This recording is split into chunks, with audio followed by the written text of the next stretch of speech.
It's about. Welcome to everybody. Welcome to anybody watching outside from externally. This is the Welsh Ambulance University NHS Trust Open Board. Finally, title right. Yeah. Been practicing. So warm welcome to everybody in the room. Warm welcome to anybody who is watching live, and also a warm welcome to anybody who's watching this as a recorded session. We have a few apologies just to mention. We have apologies from non-exec directors Bethan, Jogger and Hannah. And still you're here for this meeting, but giving apologies for the two meetings that we're following on later in the day. We are, however, quorate, so that is good. Can we have any declarations of interest, if there are any? No declaration of interest, that's fine. And may I just say, for the benefit of anybody watching, as I always do on these occasions, that this is the meeting of the Trust Board, which is part of the governance process. It is not the entirety of the governance process. Most of the governance work is actually undertaken through our various committees. We will hear about the work of the committees during the meeting, but it's not the purpose of this meeting to repeat the work that has been done already. And the work that has been done already is well documented in the minutes and the AAA reports that accompany each of those committees.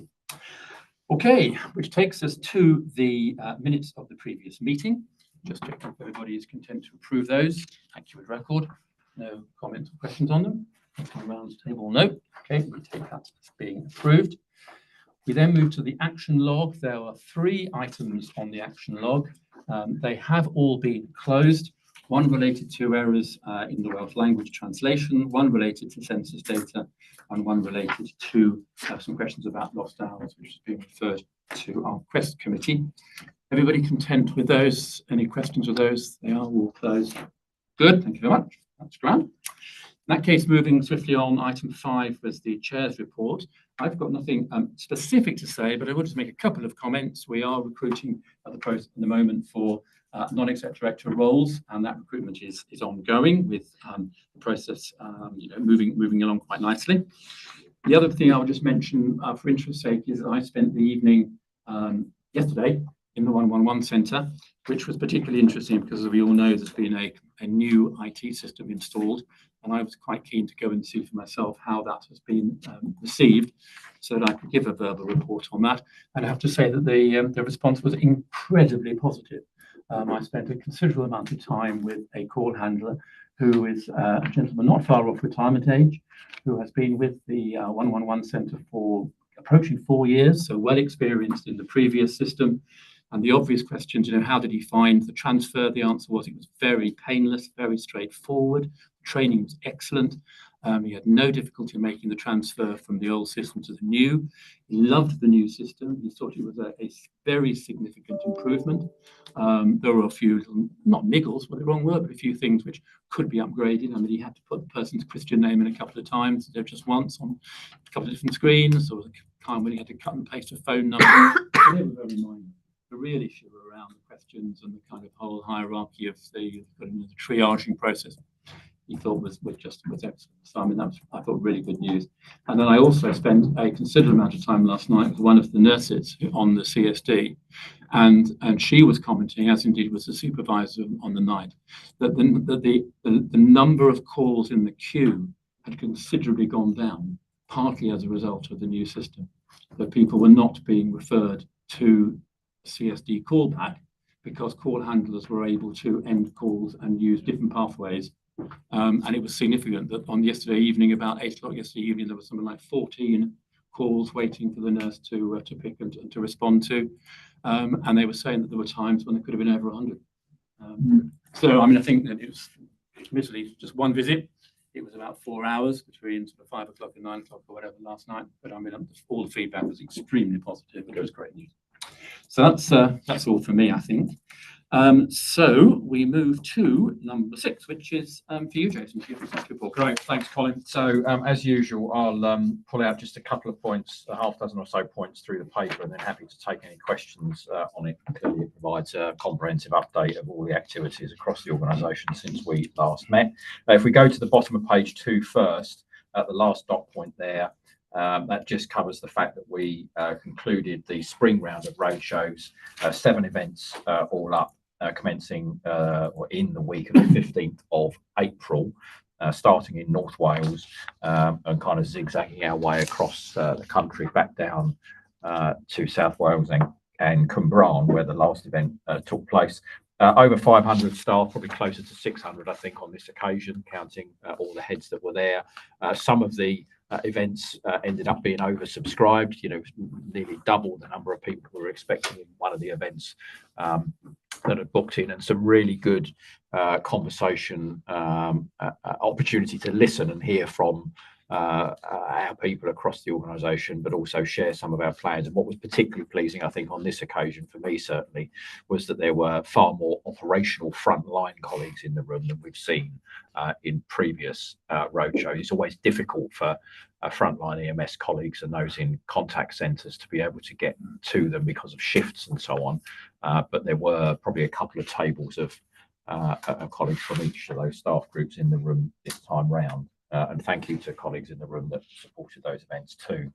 If we then go over the page to 3, paragraph 4, this just touches on the work that's been going on to assess in detail the couple of hundred recommendations which came out of the Manchester Arena inquiry. We will be bringing through our governance processes in due course our assessment of those recommendations and what we need to do to satisfy those which are relevant to us. There will be a business case because there will be some cost associated with that. We're going to break the assessment down into 3 reports, three papers essentially, one on capability to prepare, one on capability to respond, and the capability of specialist assets. So 3 different areas we'll look at in that work. That will come through in the next couple of months. Both commissioners in the old ESC and the new JCC guys are aware of that work, as is the relevant team in government. And once we've brought through for assessment in our internal governance processes, our assessment of those recommendations, we'll be sharing that with commissioners in government too. Over the page on 4, if we can then go to paragraph 13, I think it's just worth reflecting on this here, that we know that colleagues in CCCs, in our clinical contact centres, the management structure is very light in the clinical contact centres, and we've had a couple of goes over the last 2 years maybe to look at how we can both respond to recommendations which were made as part of the original demand and capacity review, but also strengthen the management support in the contact centres for staff, and also provide additional progression opportunities for those colleagues in there. And it's particularly pleasing now we've been able to invest in that structure, and the team in Lee's Directorate have developed, in partnership with those staff and trade union colleagues, a new structure, a revised structure, which will essentially hit all 3 of those areas, offer greater opportunity for development, strengthen management and leadership support, and help us with efficiency and delivery too. So that's particularly pleasing to see. Over the page on 5, just a shout out, if I can, Chair, to the finance team, Chris and the finance team, again landing both the revenue budget in paragraph 15, but also the capital budget in paragraph 19 on target. Where are you, Chris? Down there. On target or slightly within target. 10 quid and sixpence, of course, that's important. The sixpence is important on the 22 million on the capital expenditure limit. So well done to you, and thank you to the team who are still going through it now, of course, because we're in the audit process for that at the moment. But it's good to see that again, and continuing our run of financial balance. Over the page on 25, this is about Monmouth. So some colleagues will be across the fact that some of our estate is in a quite poor condition, and of course we have to prioritise the capital monies, as colleagues will be aware, that are available to us to make those improvements. There is, or has been, still continues to be, quite a significant estates backlog, and we've been working over the last couple of years to kind of pick off, if you like, the schemes that we can afford to do within the available capital that we've got, but on a priority basis, essentially with the worst or the most significantly challenged kind of coming first. Monmouth has been on the list and has now got to the top of the list, if you like, and we're in the final stages of working through what scheme we will deploy in Monmouth to replace what were supposed to be temporary porter cabins for 6 months about 10 years ago. So the condition of the estate there is certainly not great. And whilst you can see a long list of other estates activities which are underway, it's good to see Monmouth now at the point where we will this year begin something, yet to be determined what, but something will begin later this year. To improve facilities for staff at Monmouth, which is great. And then if we move forward to paragraph 43 on page 10, it was good to see we hosted the ambulance queue network first event meeting in Cardiff in March. It's a couple of months ago now. But we're reporting it here now. So this brought colleagues from essentially the Quality Improvement Network across the UK, across the 10 services in England and the 3 devolves together for their first face-to-face event in Cardiff. A load of external speakers, a load of good dialogue and sharing of best practice and approaches that colleagues are taking across the country. And clearly we were particularly pleased to host that first event here in Wales. So thanks to the team, Liam, or the people in your team, Liam, quality improvement team, who put work in to arrange that and bring it all together. Next, if I can, at the bottom of page 10, paragraph 45, this is just to draw the board's attention to the fact that there are a series of workshops attended by over 70 colleagues, including trade union partners, earlier this month to look at look in detail or begin to develop the detail of the kind of next iteration of the clinical model we are currently operating. So we will bring forward in a phased way later this year, or commence in a phased way later this year, changes to the way we currently manage activity.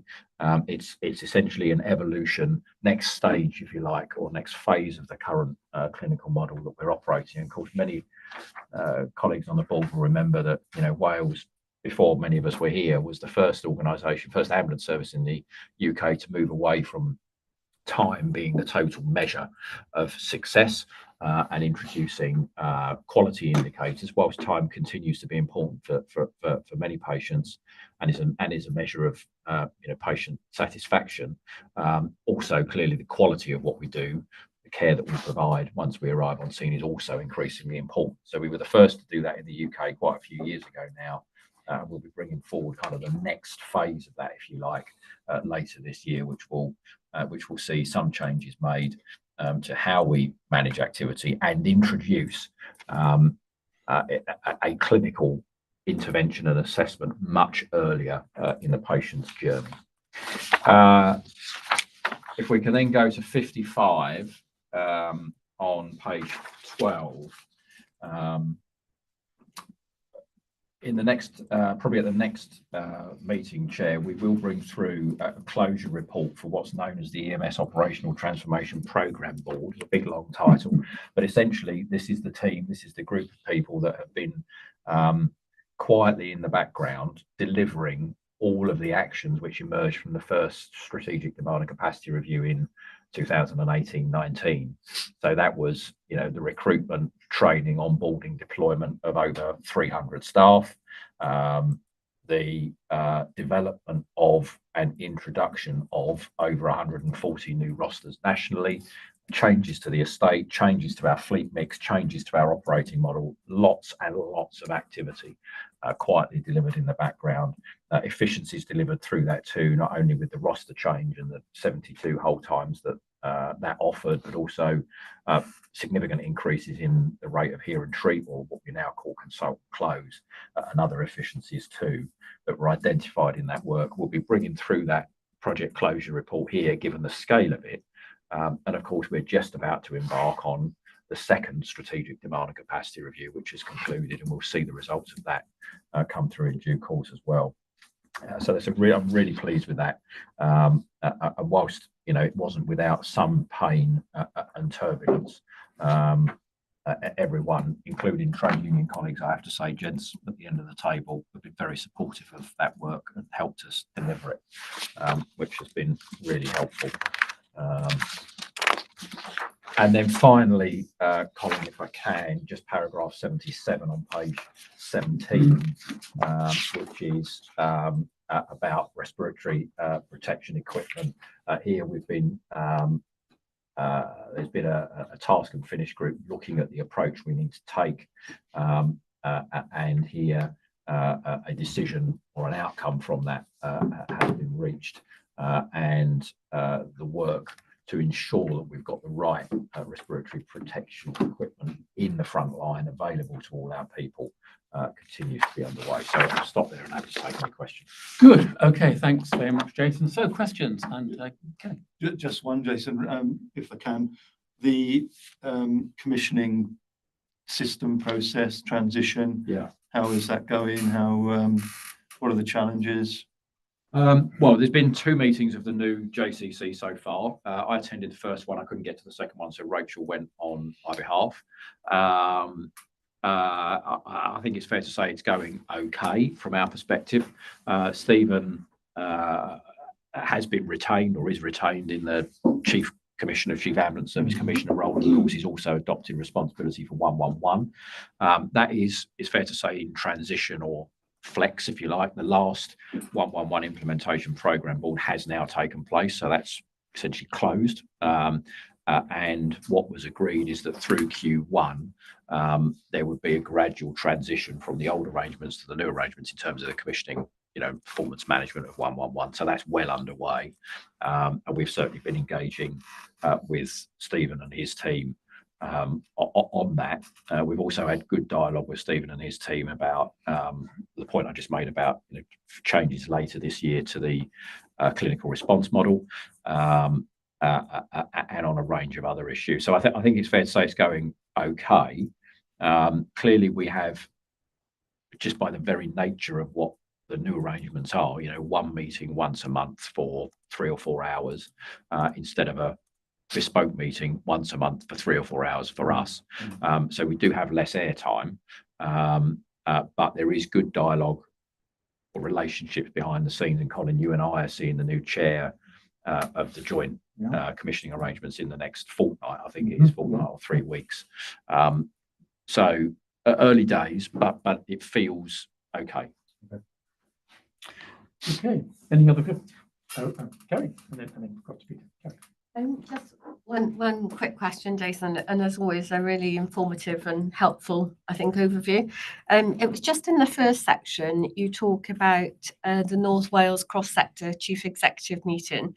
I just wondered if, are there any outcomes that are coming from the meetings? Obviously, in North Wales, we do have some challenges, as we do across Wales, but any outcomes or any optimism on that delivering some outcomes in the future?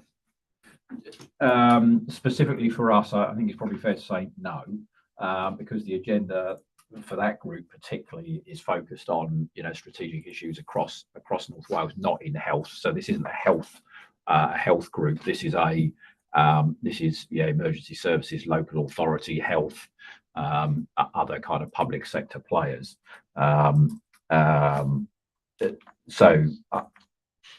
Whilst there is some health content, it's not a forum really where we could get into detailed operational health stuff, if that makes sense. The big topic, in the last couple of meetings for that group has been transport across North Wales and strategically what direction is to be taken with improvements in transport network, both rail, road, buses, and so on. Okay. Thanks, Chair. Thanks, Jason. Really, really helpful. I got 2 questions. First, paragraph 3, to do with your meetings, and that's one heck of a lot of meetings that you attend. But I was specifically interested in terms of the blue light service leaders. you know, whether a general point, is that a sort of a general, how is it going type meeting, or does it focus on specific upcoming events? But my specific queries with the right care, right person agenda, in particular, we know there's going to be resource implications transferring from police onto us. Yeah. So is that the forum that issue gets discussed, or is it more of a planning meeting, or what is it? So the blue light service meeting referred to here is JESC, so the Joint Emergency Services Group. So that's the heads of the chief constables of 4 police forces, 3 chief fire officers of 3 fire services, us, military from 3 divisions in military, and also health. It's a non-statutory entity which doesn't have a formal place in either the governance or command and control arrangements across Wales. But what it does do is offer an opportunity for sharing of strategic issues across agencies. Clearly, it also helps us with relationships, you know, building and maintaining relationships. And we know certainly that in the heat of battle, I can describe it like that, you know, those relationships are relying on the knowledge and the ability to pick up the phone to someone is crucial. It's a monthly session and face-to-face now quarterly, which offers an opportunity for sharing essentially, you know, operational issues across the agencies and kind of strategic planning. It's a good forum. It's an hour when they're on the 2 months that they're, you know, remote, and then a couple of hours face to face every quarter. So I think it's a good investment of time, and it's unique in the UK. There's no other place in the UK where you can get all of the strategic leads for essentially emergency services and other kind of key response agencies in the room. Just can't do it. So it's a good forum. On the right care, right person, we have discussed it in that forum, but more at a strategic level, and perhaps me trying to nudge police colleagues to unblock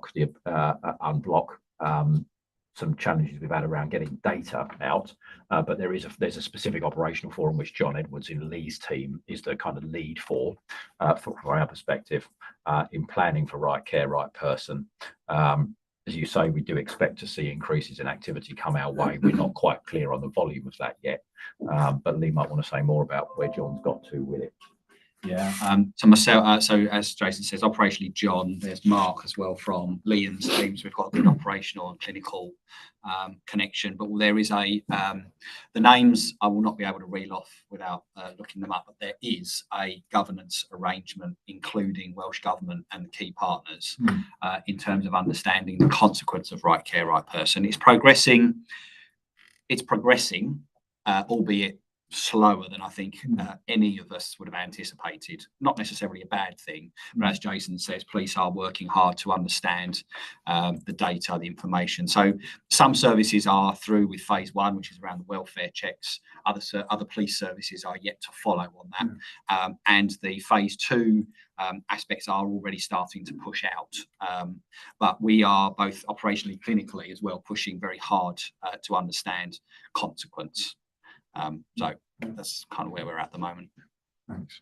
I've just got a second question. Sorry. The section 57, the visit to Yorkshire Ambulance Service, which was really encouraging to read this. And correct me if I'm wrong, but their model goes some way, you know, in terms of the model that the change in the clinical model that we're going to follow. But if I'm reading this correctly, Yorkshire have had some positive returns from what they've done. So I wonder if they got any other data that kind of, you know, proves the effectiveness of, and is this adding strength to our proposed change in our clinical model? Andy, do you want to come back on it? Yeah, sure, happy to. So I think there were probably 2 things that the team learned from the visit principally. One was the structure that they have within their contact centre for how they are streaming calls. Great deal of learning from that. That's directly going to impact upon some of the workshop work that we've been doing in recent weeks. So, you know, some clear learning and examples we'd either want to replicate or indeed build upon. But the second one is the relationship as well with other parts of the health economy as well. What Yorkshire had managed to do is successfully defray activity directly into other parts of the health economy without necessarily an interim step of having to dispatch an ambulance response to then refer it on. Now, that shows some real clear benefits, that measurable benefits to the number of patients that we're managing to redistribute in probably to a more suitable clinical outcome than simply sending an ambulance that didn't really contribute, but just then offload it onto somebody else. So those were the bits that the take-home messages they came back with that I think we'll be able to start to build upon. We're in the process of lining up another visit now to Scotland. I'm just waiting for confirmation on the date where we'll take the same group of individuals again to look at what they're doing up in Scotland in terms of those things as well. So a lot of work going on in that space that hopefully we can learn from others and build upon and kind of make even better. Thank you. Thank you. Yeah, thank you, Peter. Any other? No other questions. I just make a couple of points, just general points to underline, if I may. Perhaps for the benefit of anybody watching externally, one of the difficulties of leading and being a visible leader in an organisation like this is that it is remote. You don't have hospital sites. You can sort of walk around and be seen. So I just wanted to underline the importance of the roadshows. And I think just to say, on behalf of myself as the chair and perhaps the non-execs, a big thank you to you, Jason, and to the execs for putting yourself out. It's a big commitment to go out and do those roadshows. You do it twice a year. They're well supported, and they're really important events. So I think it's really good that you do that, and I think it's well worthwhile. And I think also underlining the kind of visibility of leadership in this organisation. If anybody was watching the WAS Live broadcast, was it yesterday? Yesterday. Feels like ages ago, but it was just yesterday. Again, very open and transparent leadership. You and your colleagues put yourself right on the line there to answer questions very openly and very transparently. And anybody who watched that, and there's obviously a recording if anybody wants to go back and look at it of interest, the level of questions, the depth of questions, I think just again goes to underline the kind of culture of the organisation where people feel able to ask questions, and you as a leadership team feel able to put yourself there on the line to answer them. So well done. I think it's a very good thing to do. I'd underline the finance thing as well. That we'll hear more about finance in a separate paper, but well done. And the other comment I'd make as well is that obviously, again, for the benefit of you watching externally, that a lot of the operational performance issues we're going to come to later anyway. But we'll see those in much more detail. So good. Thank you very much, Jason. I think that's nobody else wants to come back on that. So that's grand. So let's move on. Item number 7 is questions from the public, and we have a question, Estelle, which you're going to tell us about. We do, Chair. Thanks very much, and welcome to everybody who's watching.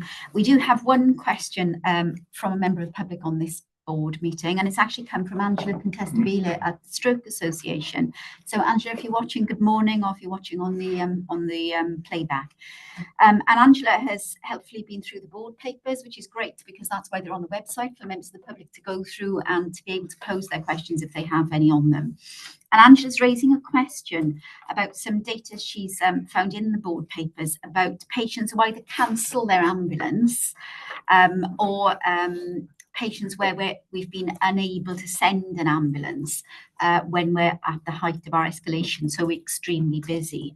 In April 2024, we had almost 8,000 patients who cancelled their ambulance and another 170 callers where we were unable to send an ambulance because of the level of escalation that we were at. And Angela's question is, how many ambulances were cancelled from callers where there was a suspected stroke? And how many of the 170 that were unable to receive an ambulance were patients with a suspected stroke, if any? And Andy, I think I'm going to put that one across to you, if I may. Yeah, by all means, and myself and Angela met only earlier this week as well. So thanks for the question, Angela. The detail within that question is quite technical. The immediate challenge will be, because we haven't attended scene, in terms of getting a confirmed diagnosis whether they are stroke patients, all we've got from it is the caller's details. So I think if I'm able to take that away and come back to Angela with a response, we'll review the information we do have and then come back to her with the information she requested. Yeah, I think that would be fine, Angela. I hope that's okay with you, and I'm sure Andy will be in touch, as I say, if you're watching. And Chair, that was it. That was our one question. Okay, thank you very much. And a reminder to anybody who's watching, we're always happy to receive questions. There's plenty of ways in which they can be sent to us. Please use those, and please do put your questions to us. Okay, item number 8 is Star Story, and I think probably Stella, you introducing us? I'm not sure. Okay, who is introducing? Ah, Angie, right, Angie, over to you.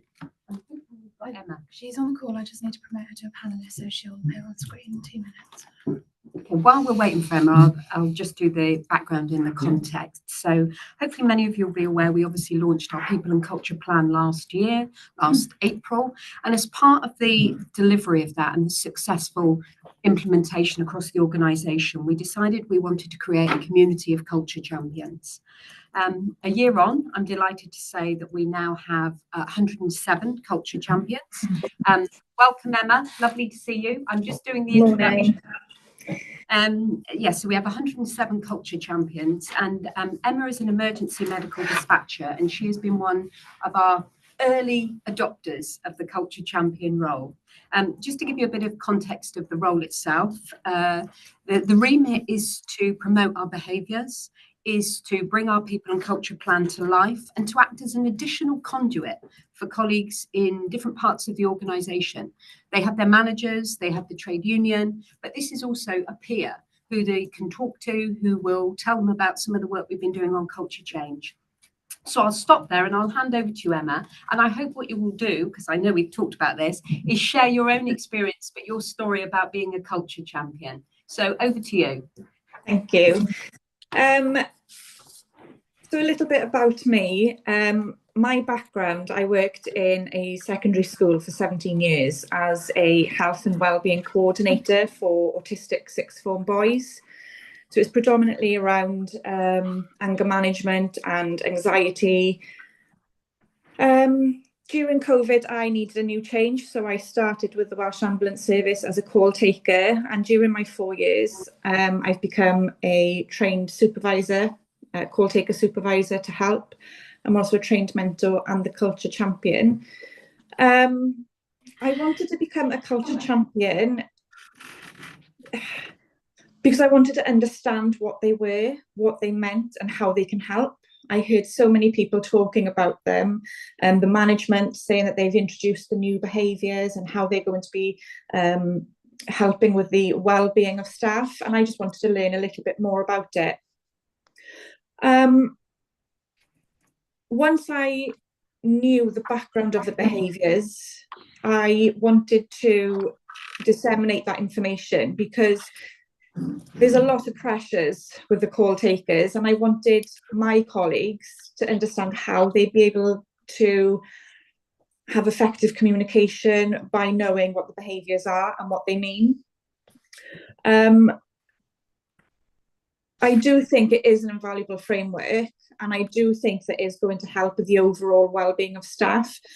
There is a lot of burnout, there is a lot of stress within the call-taking environment, and by knowing the behaviours, it allowed me to have the confidence to speak up about the issues that we were experiencing. So the Culture Champions has helped me a lot. Just by networking, I have got to know more people. I'm enjoying what I do, and I like to help other people as well. I wanted to let other people know about the benefits. Next slide, if possible, please. Thank you. So with the help of Laura in the within the Culture Champions, I have created display boards. So in Central West, we have 2 rooms. We have an upstairs room for the call takers and the clinicians, and at the moment downstairs is the dispatchers and allocators.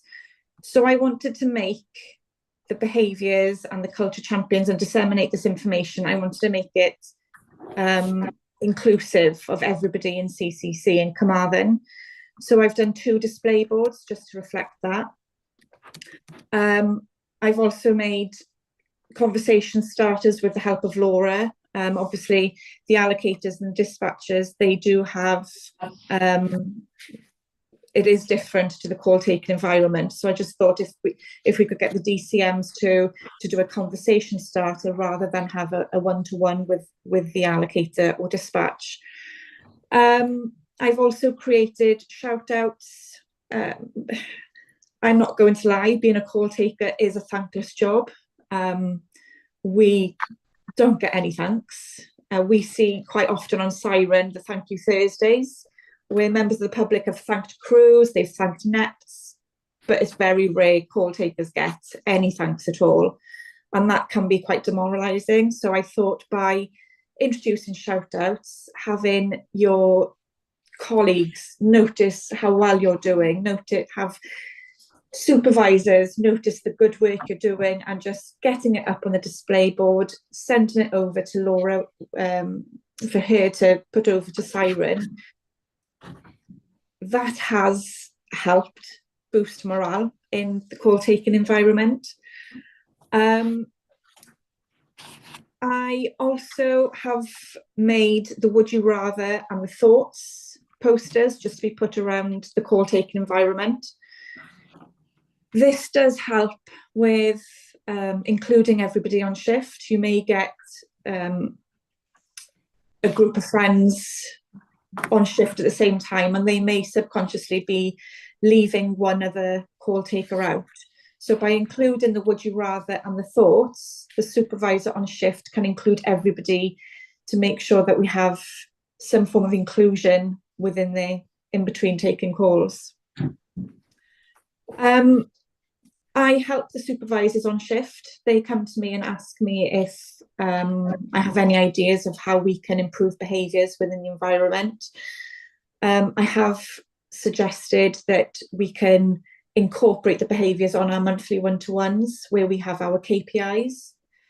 If supervisors notice any patterns of behaviour reoccurring, the supervisors can bring it up there in private with that call taker.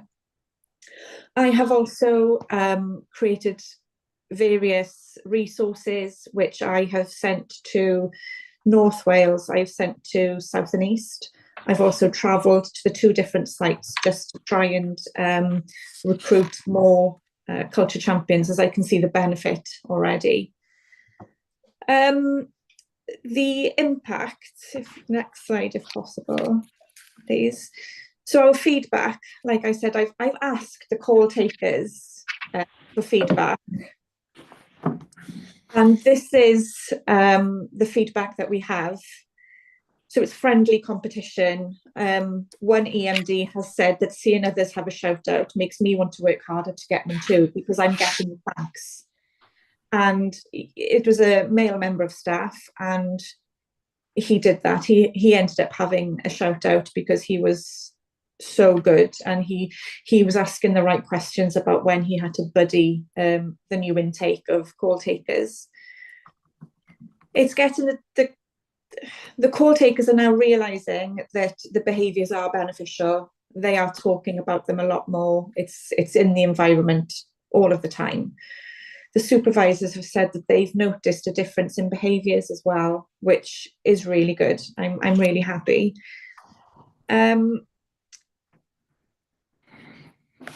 With regards to what needs to happen next, I do think that we do need to look at burnout a lot more and how the behaviours can help with stress and burnout within the call taking environment. I have personally gone through 3 episodes of burnout where I haven't been able to come to work for over a month. And the longer it's taken me to recover, the more anxious I am about going back to work. And it's just that vicious cycle. And by learning more about the behaviours and the culture and how it does help, has helped me with my well-being in work. I now understand the triggers. I can now understand that I need to take a bit more time. If I have a traumatic call, I have the confidence now to speak up and say, I need 5 minutes. Whereas before I may not have done that. I didn't want to let the team down. I didn't want to go out because I was very aware that we have calls polling, but now I need to do it to be safe, psychological safety. I need to have it for my own well-being.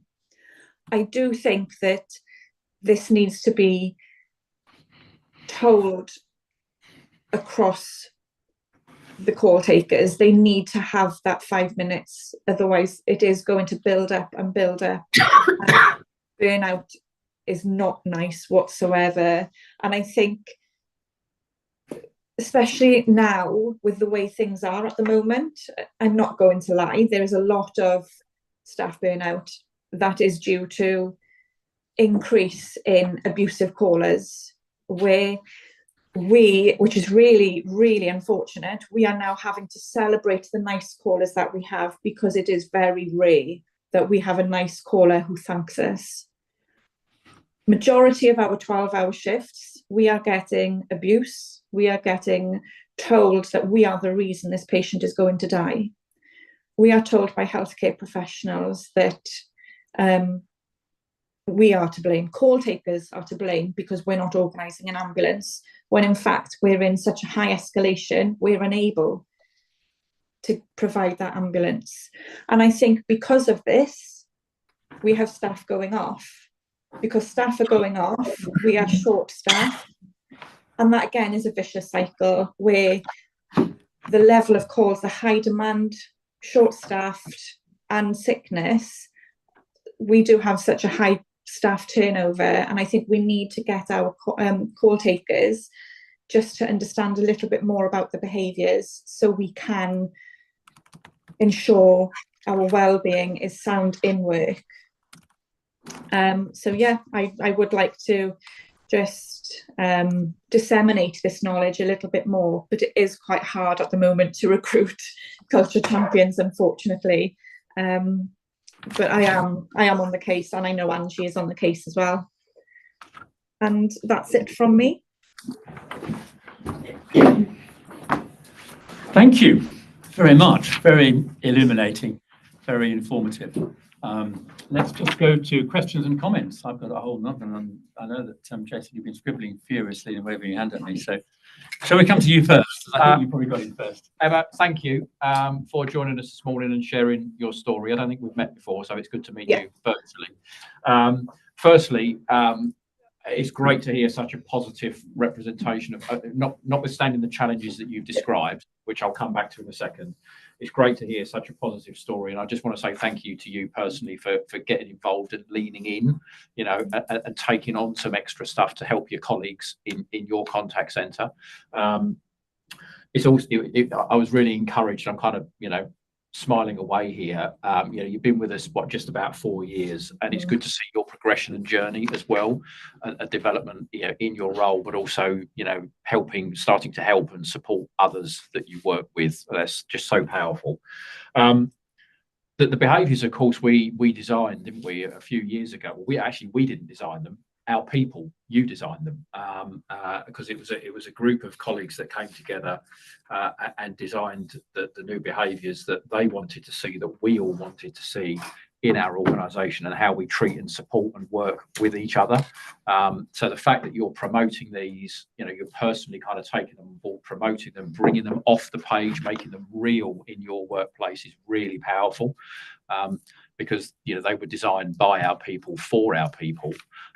To improve the workplace experience for all of us, and it's important that we. I mean, I'm preaching to the converted saying this to you, Emma, but it's important that we all live and bring those behaviours off of the page, off of the poster, off of the lanyard, you know, whatever it is, into how we work together, because it's all about making our workplace experience for all of our colleagues, all of our people, staff, and volunteers better.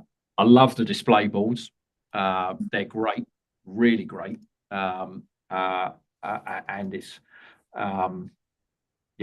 powerful to see you clearly you put some of your own time into designing those to help people. So they're great.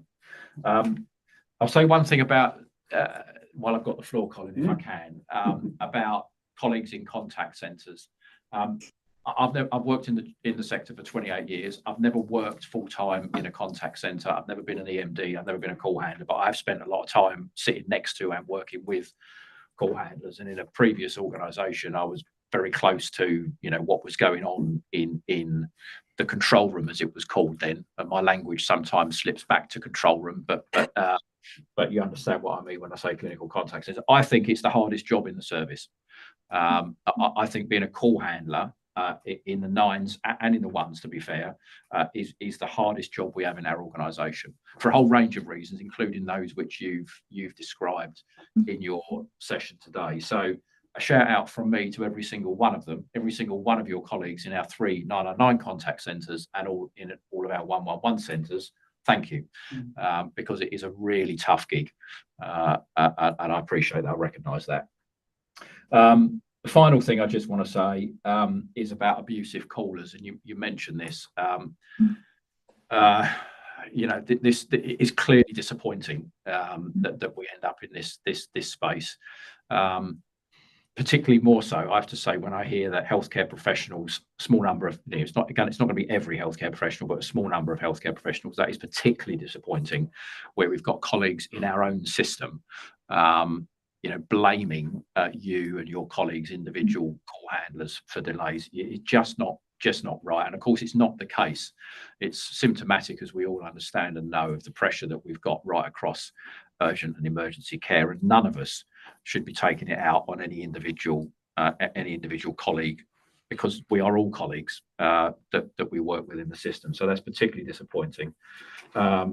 Clearly, we're doing as much as we can, Emma, to support you and colleagues, particularly when we've got members of the public who are abusive. We do have to, of course, recognise that, for many of those, it's the most stressful thing they've ever done, calling 999. That they're in an uncontrolled, stressful environment. But where we've got repeat callers who are abusive, or people who are particularly abusive, we will go after them. And where we can, we will seek prosecutions and interventions to manage those people, because it is just not right that you and other colleagues are abused for doing your job, doing what you joined for. So I'll finish there, Colin, if I can, but just to circle back on the thanks to every single call handler, be they in the ones or the nines. It is a really tough gig. I hear the point Emma makes, that it's often thankless, but it is recognised and understood. Thank you. Thanks, Jason. So looking at the table, so we go to Kerry, and then we'll come across to Lee, and we'll see where we go from there. Kerry. Thank you. Thanks, Emma, for your openness and transparency this morning. I think it's really important as a board that we hear it as it is. And also thanks for, you go above and beyond in a job, and you've talked about the burnout. So I've recently taken on the chairing of the People and Culture Committee. And actually at the last meeting, we talked about the results of the NHS survey and the focus. We actually had an item on this, didn't we, Angie?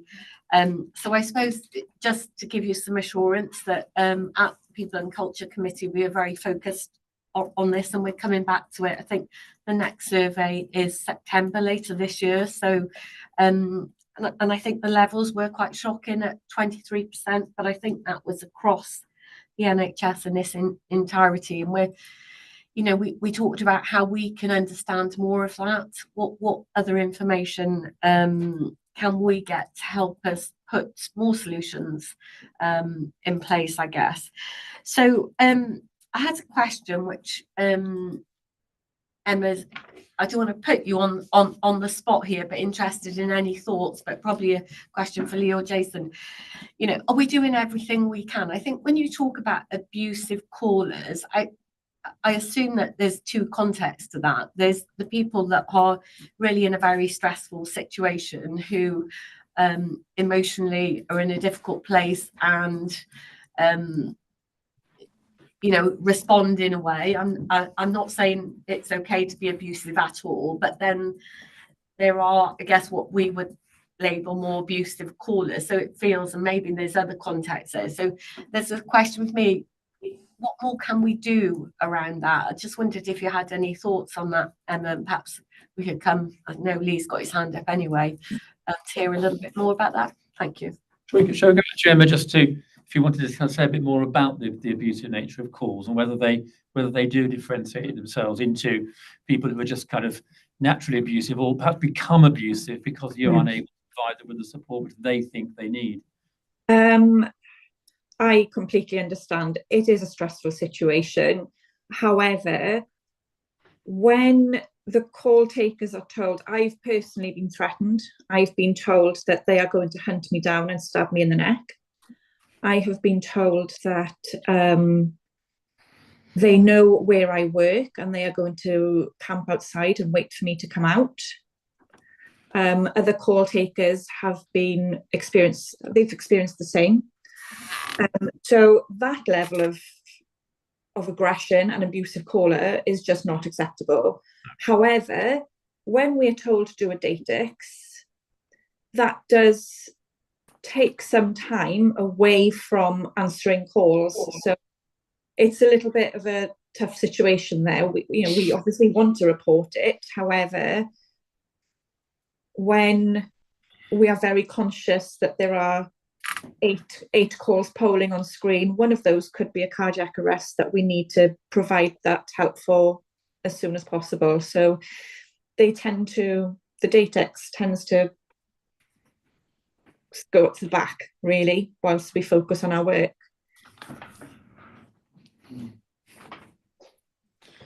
Does that mean, Emma, I mean, I think it almost necessarily means, therefore, that there is significant under-reporting? Yes. So the level of abuse, which we are very conscious of and feel strongly, it's an appalling situation. It's actually worse, maybe significantly worse than we're actually seeing from the official sort of reports of this. James, nodding on that. No, I just wonder, Chair, if I could just come back. I just wonder what the opportunity then, if we've got some deeper insights around our messaging to the public. Of course, it's probably not going to stop it, but that evidence may be helpful in our approach. You want to come back? Yeah, just on that particular point. I mean, Estelle, you might want to comment here. I mean, we have led across the emergency services in Wales the Work With Us, Not Against Us campaign. So this was a campaign we've run for the last 2 years, maybe a bit longer, across the 3 services, which essentially it is about trying to educate the public towards the fact that if they abuse, assault, or interfere with the duties of our people, we can't help them, basically. Now, there has been, when we've analysed that, I haven't got the exact data to hand, but when we've analysed the impact of that, what we've seen is some reduction, I think, in physical assaults on our people. Of course, that doesn't apply in Emma's case and with Emma's colleagues. So some reduction in physical assaults, but largely, I guess the trend is consistent in the fact that we continue to see unnecessary, clearly unnecessary physical and also verbal, threatening, abusive behaviour towards our people, which is just not acceptable. So we have tried and we continue to try. We've had quite a big public-facing campaign, but we're always open to see what we can learn from others and more to do. I don't know if Estelle, you want to add anything? Yes, thanks, Jason. I was just going to say there's a couple of things for me. One is, and Emma, I'm Estelle, I'm Director of Partnerships and Engagement. I think our paths have crossed at some point. It would be good to connect you into Lois Huff in my team, who has been the architect of that With Us, Not Against Us campaign, to understand, because you're on the receiving end of some of that abuse, what messaging you think might work to the public as well, because we can sit here and pontificate about what we think might work, but you're the ones who are having to deal with that on the, I was going to say the sharp end, probably an unfortunate term in that respect, but you hear what I'm saying. The other thing is, and it's kind of parallel, Lois has done some evaluation work on that With Us, Not Against Us, as Jason says, and it's across the 3 emergency services, so it's not exclusive to us. But an interesting parallel, I think, is there's been a significant uptick in abuse to things like GP receptionists. And if you think about them as gatekeepers of service in the same way that you were gatekeepers of service, there's a comparability. So I'll put you in touch, Emma, with Lois to have that conversation about, is there anything we need to do in some of that messaging that you think would resonate more with the public than what we're currently doing? And then we can take it from there. Okay, thank you. I'll come to you, Liam, in a moment. I think, Lee, you were next in the queue. Thank you, Chair. Thank you very much for your sharing. I'm going to split this into 2 bits because we've got clearly the part about being the culture champion, which I'd like to come back to, but clearly some things have been highlighted that is starting to get in the conversation. So I do have a control room background. That is my background through different emergency services. So I can absolutely relate to everything that's been stepped out. And this is not a challenge, as you and I heard yesterday, actually, Chair, from our colleague in 111. This is not a challenge unique to emergency service. This is a very unique set of challenges that are faced by contact centres across industries. Customer service, service provision, when callers are after something, it's very difficult. And we were hearing from someone who's got a background in mobile phone contact centres and was talking to us actually about how difficult that was. So the challenge that we face is that, particularly with call handlers, it's an entry-level role, which means there is generally a younger demographic. This is a very low control role. There is very low control. It's fully scripted. The calls come in when they come in. There is zero control of that. So we've got entry level, low control, fully scripted, which is a very unique set of stressors. I don't necessarily sign up to people who have more stressful jobs than others, but it is a very unique set of stressors that I think our call handlers are having to manage and deal with. Clearly, what's coming through from Emma is the support that Emma can provide to her team as a call handling supervisor. And that's where I want to come back to the culture champion role of managers, because I think that there's a really interesting point in that. The reality of working, I think, in our EMSC type of environment is it can feel like the world's against you. The stresses from people who want access to service, the stresses related to delivery of performance, because the control room is vital to effective delivery of performance. And it can feel like everything's against you. And with that is a risk of being the victim. Now, I don't want to take away from what Emma's saying, but I don't believe we have that culture here in the Welsh Ambulance Service. I think it's existed of old, where it feels like everything is at the control room environment, but I would suggest that we are far more collaborative between the field component, the control room component of service delivery. And I think, and I want to highlight that. I think from the services that I've been at before, where I've seen a real us and them, I don't think we see it as that extremis here in our service, which is to be encouraged and supported through our good relationships. On the violence and aggression front, it's really, really important. And I get what you're talking about, Emma, in terms of we need to take someone off the phone to do their DATIX report, but I can't encourage it enough to please give us the DATIX reports. I see them through my one-to-ones with my assistant director, and the numbers are tiny. They are tiny, and myself and our team would like to know more, and we can only know it if you tell us. And DATIX is a mechanism to tell us. So it would be great if I could ask you, with your call handling supervisor colleagues, to please promote the opportunity to put the DATIX reports in, so we can really fully understand it. We need to do more with your people, Emma, for them to see what we are saying externally about call handlers. I was looking at Estelle as you spoke. We deliberately seek to include the call handlers in our cardiac arrest save stories. We have done violence and aggression stories externally with call handlers, so it does feature. Something's getting missed there, because we are featuring it, and I know that has happened. We're very deliberate in terms of taking it back to call handlers, and I know, Jason, if we receive thanks as well from public, we pull out the dispatch staff, the call handling staff. So there are concerted efforts, Emma. Please let me assure you. If I can then come back to the culture champion bit, fantastic, Emma, fantastic work. It's interesting, I instinctively kind of go to management. I guess, I'm the ops director, that's kind of where I go. And my reflection was that I think starting with culture champions is clearly a great way to go. But the reality is every manager should be a culture champion. When I'm listening to Emma about the work that she's been doing, and the conversation, starting conversations, talking about behaviours, reflecting that in one-to-ones, all of that stuff, every manager in our organisation should be a culture champion as a given, as a part of our job and what we do. So that was my big reflection. And I think what I would like to do, Emma, is we've got a management day coming up in June. I hope you've subscribed to that. If you haven't, please do. I would like to offer you to talk on stage to our managers about what you're doing, not as a champion, but as a leader of people. So no pressure, but I would like to invite you to come and do that, because I think there's a powerful message for managers to reflect on. So thank you for that. Thank you, Chair. Okay, thanks, Lee. So I think probably to Liam, and then we'll go across to Peter. That's okay. Yeah, thank you, Chair. Just as we're sat here, I suddenly had the moment I've given apologies to an event today in order to be at Trust Board. So it's probably worth noting that today is the re-signing event for the Anti-Violence Collaborative across Wales.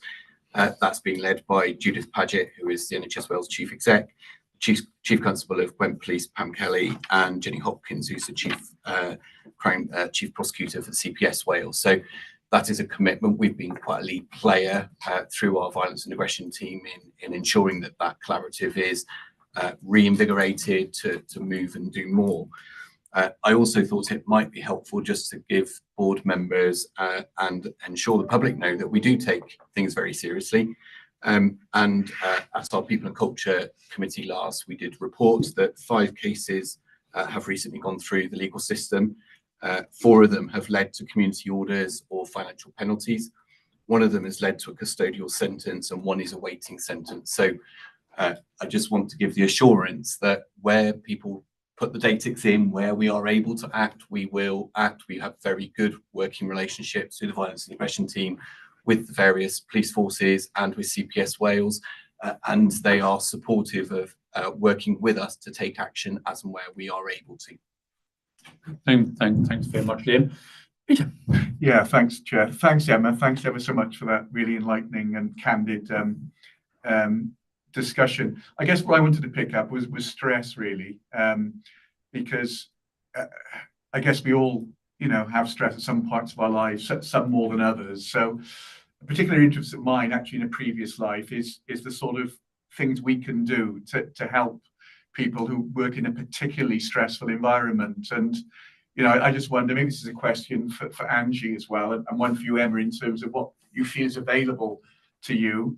We know for some people, maybe going for a walk or a run or going to the gym, some sort of physical activity can actually help. For others, that's not the solution. But I just wonder the extent to which we are providing those mechanisms, and have we done work across staff to actually address how do we ensure that we can give and promote to our staff every opportunity to be able to handle those stress situations. I talk very personally. I like going for a run, and I'll say I've had really stressful meetings, and I go for a run, and you come back and you think, God, it's cleared the mind. Now, running's not for everybody, so it's not a one size fits all.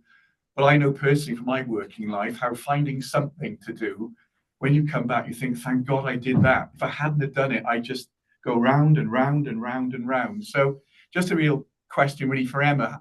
What do you think is available here to help you de-stress? And I guess one for Angie, what are we doing in terms of finding out what sorts of things all our staff might benefit from in such a stressful environment?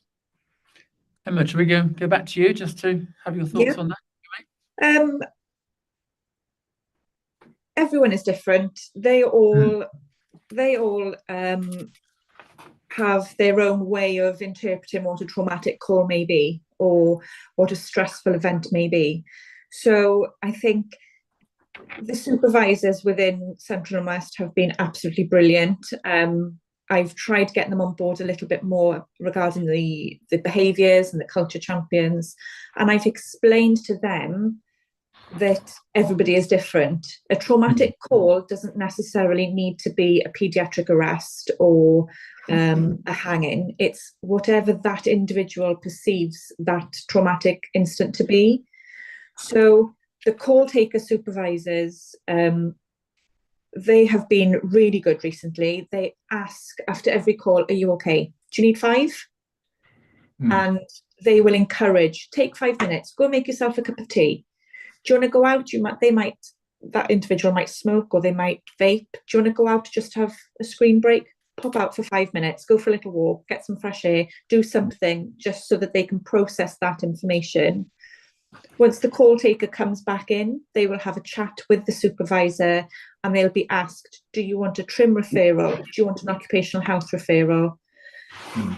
If that individual refuses it, the call taker supervisor will say, right, have a think now for the rest of the shift. If you feel differently before you finish work, let us know and we'll put that referral in for you.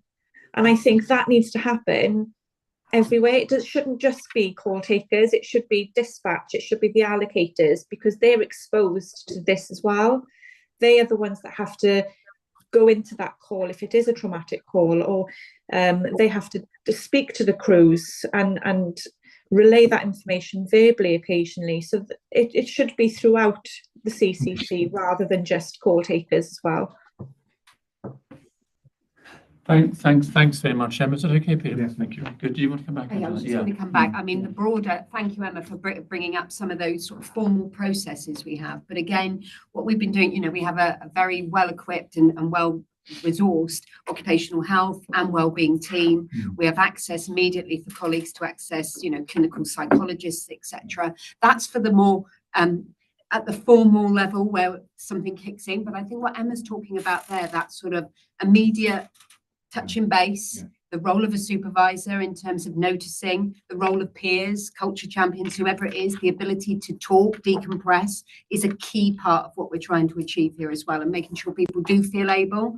Of course, we're also reinforcing that sense of personal responsibility, as you've said, around keep yourself fit, keep yourself well, you know, take your breaks, take your annual leave, all of those bits wrap in. But I would say, you know, we're really trying with different parts of the organisation to understand what the issues are for those, and not saying generally, well, actually, everybody's experiencing this in different ways. The nature of roles is definitely an issue, but also I think we've got to be mindful of whatever the role is going on for someone, there's a lot of issues going on for them at home. We know that, and it's how we wrap ourselves around it. And just if I could come back to Lee's point, I totally agree, Lee, around, you know, for me, our managers have the fundamental role of culture champions, absolutely. But we also know peers can have just as much influence. So we're really keen that people see culture change as everybody's responsibility. But absolutely agree. The point around the checking in, noticing, talking, that is a key part of everybody's job. So thank you. Good. Okay. Thanks very much. Jason, you want to come back? Yeah, just I suppose just to make a connection to a previous point we discussed in my paper, in the investment in the management structure in the contact centres, because we know at the moment that the management structure is light, very light in our contact centres. So the point about noticing, checking in, are you okay, recognising that there's been a difficult call for an individual, that's hard at the minute because the capacity just simply isn't there. So the point that we've been able to invest in the structure, and we've got a new approach, a new structure agreed, which will support that, is crucial in tackling some of the points that Emma makes. Good, thanks, Jason. Looking around the table, any other last comments? I don't think so. So, Emma, thank you very much for giving your time today. It's been very timely, not least because I was in the call centre last night. We were talking about it earlier, and Lee was up there as well. I spent quite a bit of time up there. One of the things that strikes me when I come away, particularly from the 999 call centre, the word that echoes around my brain every time I come away from there is the word relentless. But it is a relentless environment. And I think the comment that you made about the personal challenge you have about wanting to take time off to report an abusive caller, but aware that there are a number of callers stacking up waiting for answers, and that relentless nature of wanting to do an answer within a matter of seconds when somebody puts, because you don't know whether it is a relatively minor low down on the ambers or a genuine life-threatening immediate call, and you won't know till you say hello. And I can absolutely understand that. So we hear what Lee was saying about without the information, it's difficult to quantify it. But I think that we've had a message today that the level of abuse and difficulty is considerably greater than is actually formally reported. So that's something we need to bear in mind. I would reflect also on what Jason was just saying about the fact that there is quite a lot of attention being given to the structure in the clinical contact centres, control room. I think that's absolutely right. And I think that we probably all are very aware that what is happening out on the in the ambulance world in terms of handover delays and increasing demands is actually causing, you know, backups within the call centres, and you are the frontline staff, and I think we, you know, we recognise that, and it's something that we respect very much.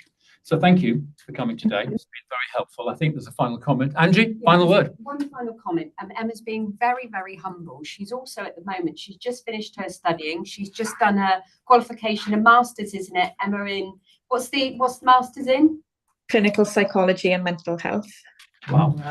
So I just wanted to say thank you so much, you know, for being part of our community, but also it's the above and beyond, and it's the fact that you are an exemplar in terms of that continuous desire to progress, to improve, but also role modelling exactly what we want. So thank you very much, and good luck with your results.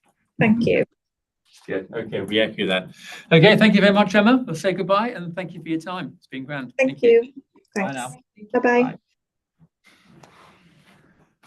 Okay, good. That was, I think, very interesting, and there's certainly some takeaways there that we need to, you know, keep in the forefront of our mind, because they are the unsung heroes, and we spend a lot of time talking about ambulance and handover delays and all of those issues, and it's very easy to forget the stresses which are going on in that relentless atmosphere of the mines, and that it's not quite as relentless. It's a different atmosphere, but it's still a very important service to the ones. Okay, we'll move on, shall we, to item number 9, which is the paper on progress on action to mitigate avoidable harm, handover delays. It's the paper that we have regularly each month for each cycle of board reports. Jason, shall we come over to you for it?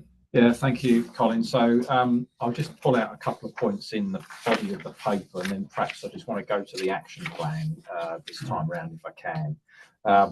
So we all understand, I'm not going to go through the detail of the handover position. The data tells us the position is largely static, somewhere around 22, 23,000 hours a month continues to be lost as a result of pressure across the urgent and emergency care system. We've seen in the last couple of weeks a slight improvement in that.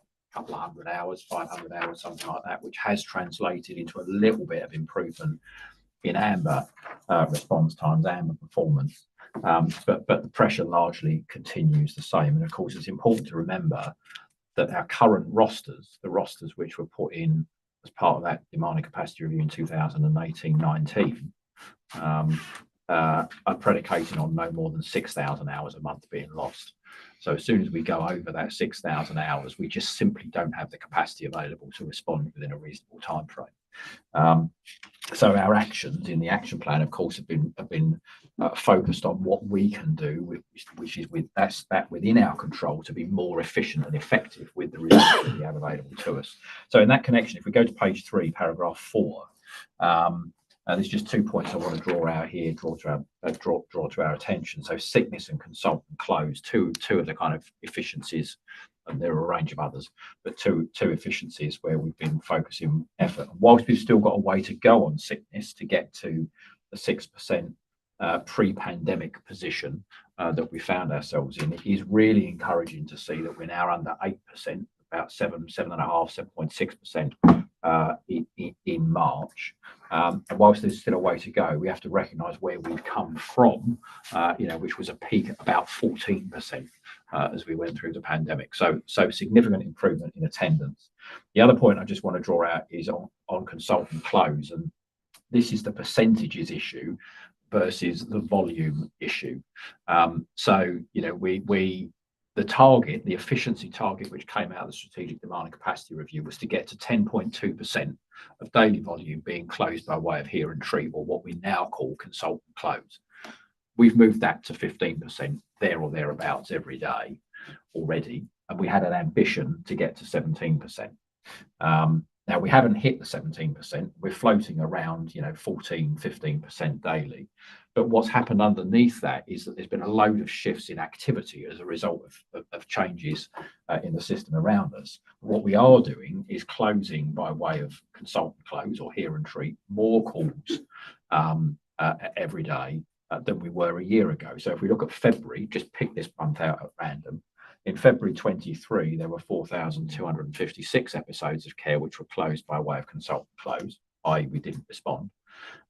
In February this year, there were 4,657, so 400 more, 100 a week more, 20 a day, there or thereabouts more, that are effectively and safely being closed remotely by clinicians in the contact centres than they were a year ago.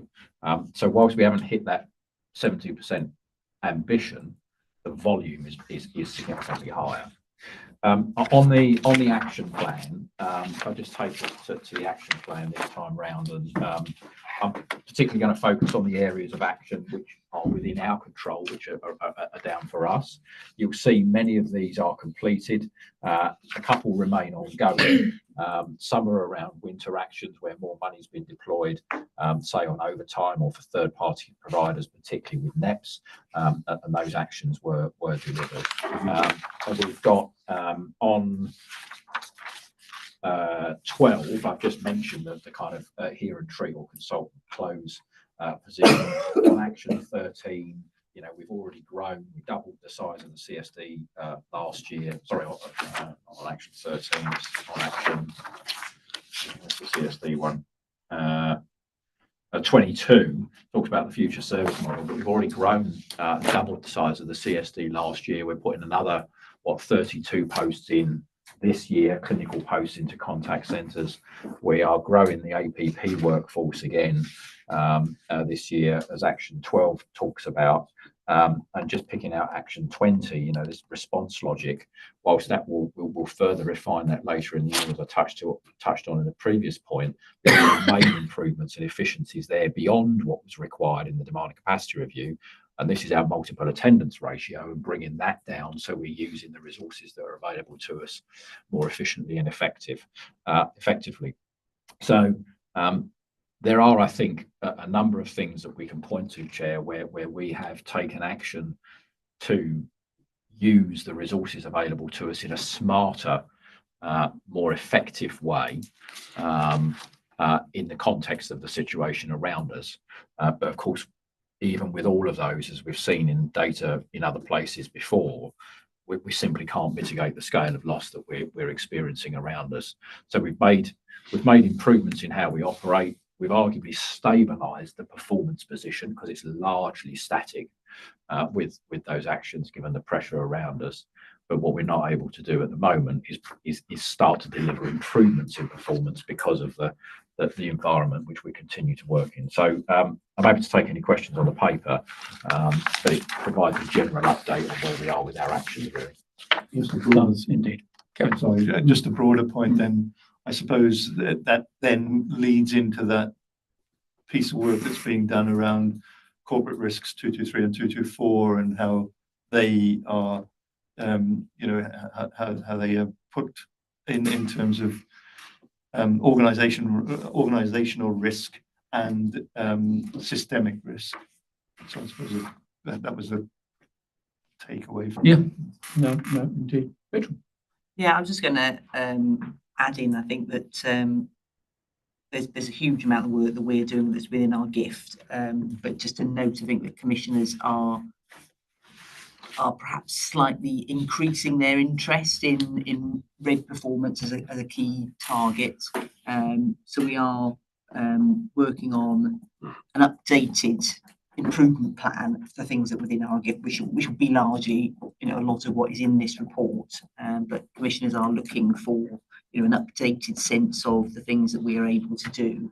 And we, I think we mentioned in the report the updated modelling that we've been doing, which has been requested by commissioners to say, you know, what is the likely improvement in response times as a result of all this action. And what that's showing us is that clearly our actions do have an impact, and a positive impact, but the biggest impact would remain, you know, that the ambition to reduce the number of lost hours at ED would then bring performance back into line with where we want. So just thought I'd throw that into the mix as well, in terms of where commissioners are coming from at the moment. Absolutely. Thanks, Rachel. Yeah, just it's something that's happened only in the last few days, but it's just worth noting in terms of the context of understanding the level of harm that's occurring at a system level. So our report pulls through the harm as we've identified from a Welsh Ambulance perspective and correlated through the reporting that we see.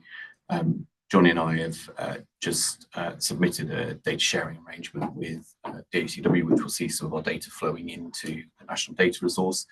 And we've got several priorities that we have identified for tracking patients on a pathway level to understand harm. So that's very much thinking about how we can reduce the decompensation that occurs for particularly frail or older people. We know the level of harm that occurs in Wales, and Welsh Government have got a particular interest in seeing that harm reduce. We talked earlier about stroke, and we believe that we can do some really good pathway mapping at a stroke level to understand what's in our gift, excuse me, but also understand whether the self-attenders are attending elsewhere in the system, and understand what that means for outcomes. So I think this is quite a powerful opportunity to get other system players to understand how truly working to get our handover delays down can have a direct impact on the level of harm that exists in the wider system.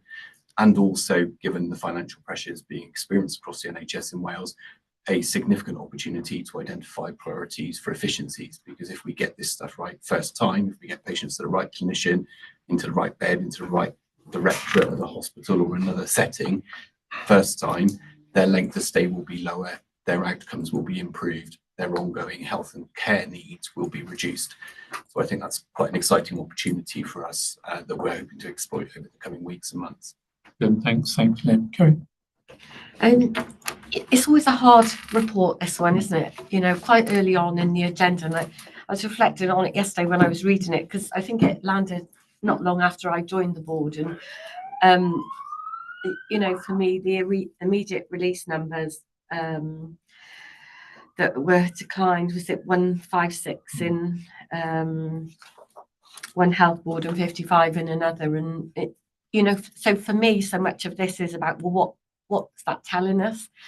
So it's good to see the numbers, but it did make me reflect on the point around Cardiff and the Vale. So if the percentages, if actually what we're saying is that we're not improving the performance because there's more calls, then I think what I want to see in this is something that shows, well, how many more calls are we then responding to? Because at the end of the day, it's about patients. So there was something in the presentation of that. Is there a way in which we can show it, not only for us, but also then for our partners, that gives them confidence that we are actually supporting and helping more patients?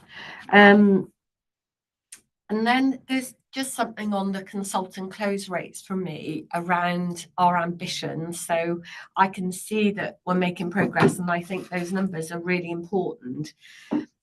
But there's something for me around the potential of that. You know, if we looked across the UK, who's the best at this, and what's our longer term trajectory on that? And therefore, what do we need to do to get there, maybe in small steps? So just a couple of reflections, one on the numbers and then one on the consultant close. Okay, thanks. I think Lee, you wanted to come back and then probably to Andy. Thanks, Chair. So it's really important, isn't it? I think that we read this paper alongside the paper that follows, because I think that's got the presentation of our performance consequence. And you're quite right. I mean, if I just talk about what's happening this month at the moment, we're already month to date about 1,000 red calls more than this month last year. And we have responded to about 100 more red calls in 8 minutes than last year, but the percentile is 10% down. And so, you know, this is so important. I think that both us, the public, our commissioners look at the numbers. We are at real risk, and I think I've made this point before, of concentrating on percentiles and missing the numbers. And I think that that's really, really key. I think the reality, you know, when I was reminded by the start of this report, and how long it's actually phased, or how long we've now been at this, with additions made to it, because it hasn't rested. Yeah. We've made additions in terms of the further actions that we can take. The timeline that we've now been doing this is clearly illustrating that despite all the best internal efforts, it is not shifting the dial on the percentile red.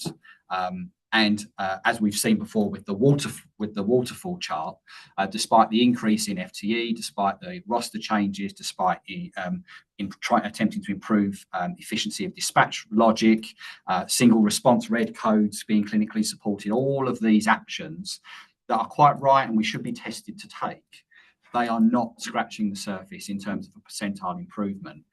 And there is for me a question about the value of effort in producing a RED improvement plan supplementary to our IMTP, because I strongly feel that the effort of the organisation should be focused and concentrated on an IMTP, which hopefully gets final approval, as opposed to what I think could be a distraction on other actions that are not going to come close to achieving the improvement that's being sought, which is it is an improvement we should be looking for. But in the context of the system, I am concerned that it distracts from the effort we should be placing on the IMTP, which is our organisation's offer for improvement in safety and quality. And I think we need to hold tight to safety and quality alongside a percentage measure, which I think is flawed at the moment. Good, thanks, Lee. Andy, do you want to? First of all, fully endorse what Lee just said there. I think there's absolutely right angle on this. But I think just to go to Kerry's point in terms of where we'll see, if we do see improvements in handover and vehicles being released faster, before we'll see an improvement in performance, we'll see a reduction in the no sends or the cancellations. Yeah. And so when you look at the volume of no send and cancellations, especially the cancellations, we have a heck of a long way to go in terms of getting to the point where that unmet care need is addressed. Before we then get to the point, we'll see a reduction in performance improvement. And that's the thing that we've got to remind ourselves. Now, we have seen pleasingly, there is a slight downward tick when you look at the MRQPR on the number of cancellations. So you'd like to think that's the response we've got to that. But the volume is still really quite significant that we will have to address that unmet care need before we see a response down performance. I think it's that, we need to remind ourselves in respect to that. But I think when we have these discussions with, external bodies and whatever, I think it's vital we draw the attention to that unmet care need, because that needs factoring in. If we were to put that back into the system now, we'd really be under the cosh even more than we are now. Yeah, that's right, because the focus is on that red number, and those other numbers, people notice them, but they kind of almost don't really figure too much in people's consciousness. Rachel. Yeah, thanks. Just a couple of things. So one is that as part of the programme work this year, we've already started talking to our commissioners about a different way of measuring or looking at performance that more accurately reflects, the kind of reality of what we're trying to achieve. So interestingly, potentially, we won't have a consultant close indicator at all, because that includes some people who we deal with remotely, some people who we say get in a taxi and take yourself to ED, and actually we think there's more we could do for those patients to prevent them having to go to an ED. So we're looking at, as part of our transformation programme, a new set of performance metrics. Having said that, on the consultant close, I just think in terms of our demand and capacity review that Jason mentioned earlier, that is showing that there is potential for quite a significant additional number of patients to be dealt with remotely. And our new kind of clinical model that Jason was talking about is designed precisely to do that, with additional capacity, different processes, different pathways. So I think there's a couple of things: new performance framework, which will better describe what we're trying to achieve and demonstrate our progress towards that, and then new clinical model, which is the one big thing that we're going to be working on this year to improve the service we provide to patients. And just to Lee's point around IMTP versus a RED improvement plan, I don't think we can get away from the fact if commissioners are asking for it, but it will be based on what we're saying in our IMTP. It will just be a recut of the things that we've said in there. I don't think we're going to be adding much to it, but we'll be representing it in a way that allows them to see those things. It is additional work, as you say, Lee, but I think that's something we have to do. Okay, thanks, Rachel. You don't want to come back to looking around. So, okay, well, I think my final summary on this would simply be that, the things that strike me that's just worth reflecting on for a moment, is that not in this paper, but somewhere else in the papers I think I was reading, that the number of lost hours in April 2024 was not significantly different to the number of lost hours last year or the year before, which I think just underlines the kind of solidity of the position that we're in terms of the issues within the wider system, and the fact that lost hours, handover days is not going to go away. And it's so important for us, therefore, to transform the service. And that links for me to paragraph 12 in this paper, which I'm so pleased to see, which I won't go through it now, people will have read it anyway, but it's a list of things which are included in this year's IMTP, which will connect to, not exclusively down to this issue, but to get together around, transformations of the service, which will no doubt have an impact. The other thing, I mean, Rachel, I don't know whether it's something that you want to pick up with other people, but it always strikes me that everybody focuses on the 8-minute target. And two things strike me about the 8-minute target. The first is that the target is 65% in 8 minutes, which presupposes that 35% won't be met with 8 minutes. So who's decided that it's okay for 35%, not 65% too? I mean, that's something in history, I suppose.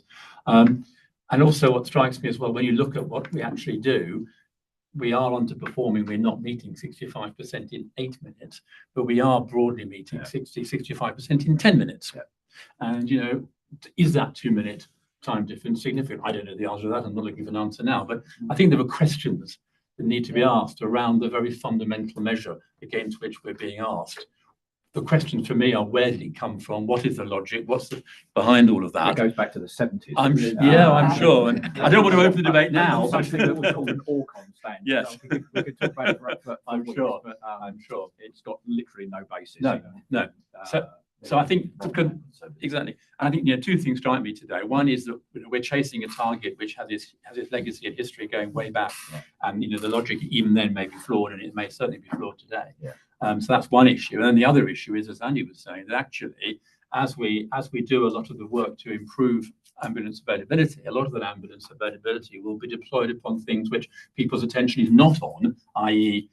cancellation routes and the amber response times and so on, all of which is important work and may not automatically reflect itself in the red. So there will be an assumption by those people who are measuring us, particularly in Welsh Government and elsewhere, two assumptions. One is that hitting 65% in 8 minutes is really important. And it might be, but it might not be. So I think that's a question. And the second is the assumption that if we do everything right in our service, we would improve the red, but actually we probably will be doing a lot to improve some of the amber response rates, which might go unnoticed. So somehow we've got to make, there's got to be an awareness campaign about all of this. We need to understand it, and our colleagues elsewhere need to understand it. Anyway, that's Liam.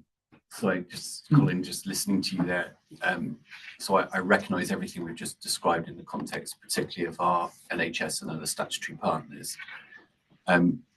I think if I was sitting here with my PECI team's kind of observations, the benefit of us being able to get to Amber 1s and Amber 2s sooner would be felt in the community and talked about in the community very rapidly. So while our numbers and our formal reporting would not necessarily kind of track in the way that you're describing and give some of our external colleagues that confidence, if you like, of improvement, I'm pretty confident from the conversations that our PECI team have in the communities, talking to people every day, every week, that would be felt very quickly. I think we would feel the positive feedback from organisations like the Stroke Association, the London Association.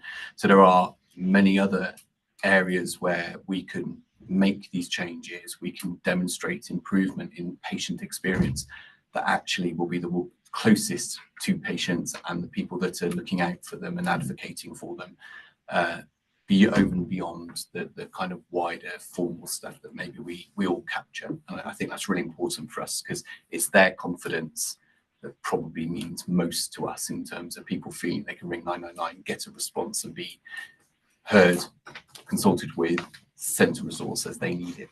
No, I absolutely agree. And I think that's where you get that kind of dilemma that the people that we are serving is the community. They're the more important people. And there are certain people who are focusing on red response, and that's the only thing they're focusing on. And I think what I'm saying there is a lot of the work that we do in improving and transforming our services may not directly influence red response, which therefore for some people who are observing us may feel that we haven't succeeded. Actually, we will feel we've succeeded, and the public will feel we're succeeding. So we need to kind of make that bridge, so everybody's in the same place, looking at the same things, understanding what the data tells them. I think on this paper, it's great to have it. I'm sure we'll have it next time because we need to be seen particularly to focus on this issue, but it is a wider context issue. It's not just about ambulance response. And I think that the items which are listed in the IMTP on that paragraph 12 show that actually improvements all over the piece in what we do within the 1s and the 9s and the contact centres and clinical support and all the other things that we're doing will have benefits in terms of harm, directly or indirectly. Good, thank you very much. What I suggest we do, we're planning to have a break now at 11 o'clock. We're running at one item behind on the agenda, but I suspect we'll catch up as we go on. So why don't we take the break now? And if we can, it's just gone 11. So if we can try to get back by 11:15, that would be fantastic. And then we'll press on with the agenda. So take a break, back to 11:15. Right.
So Chris will join us, I'm sure, very shortly. So welcome back, everybody. Welcome back, anybody who's watching from external perspectives.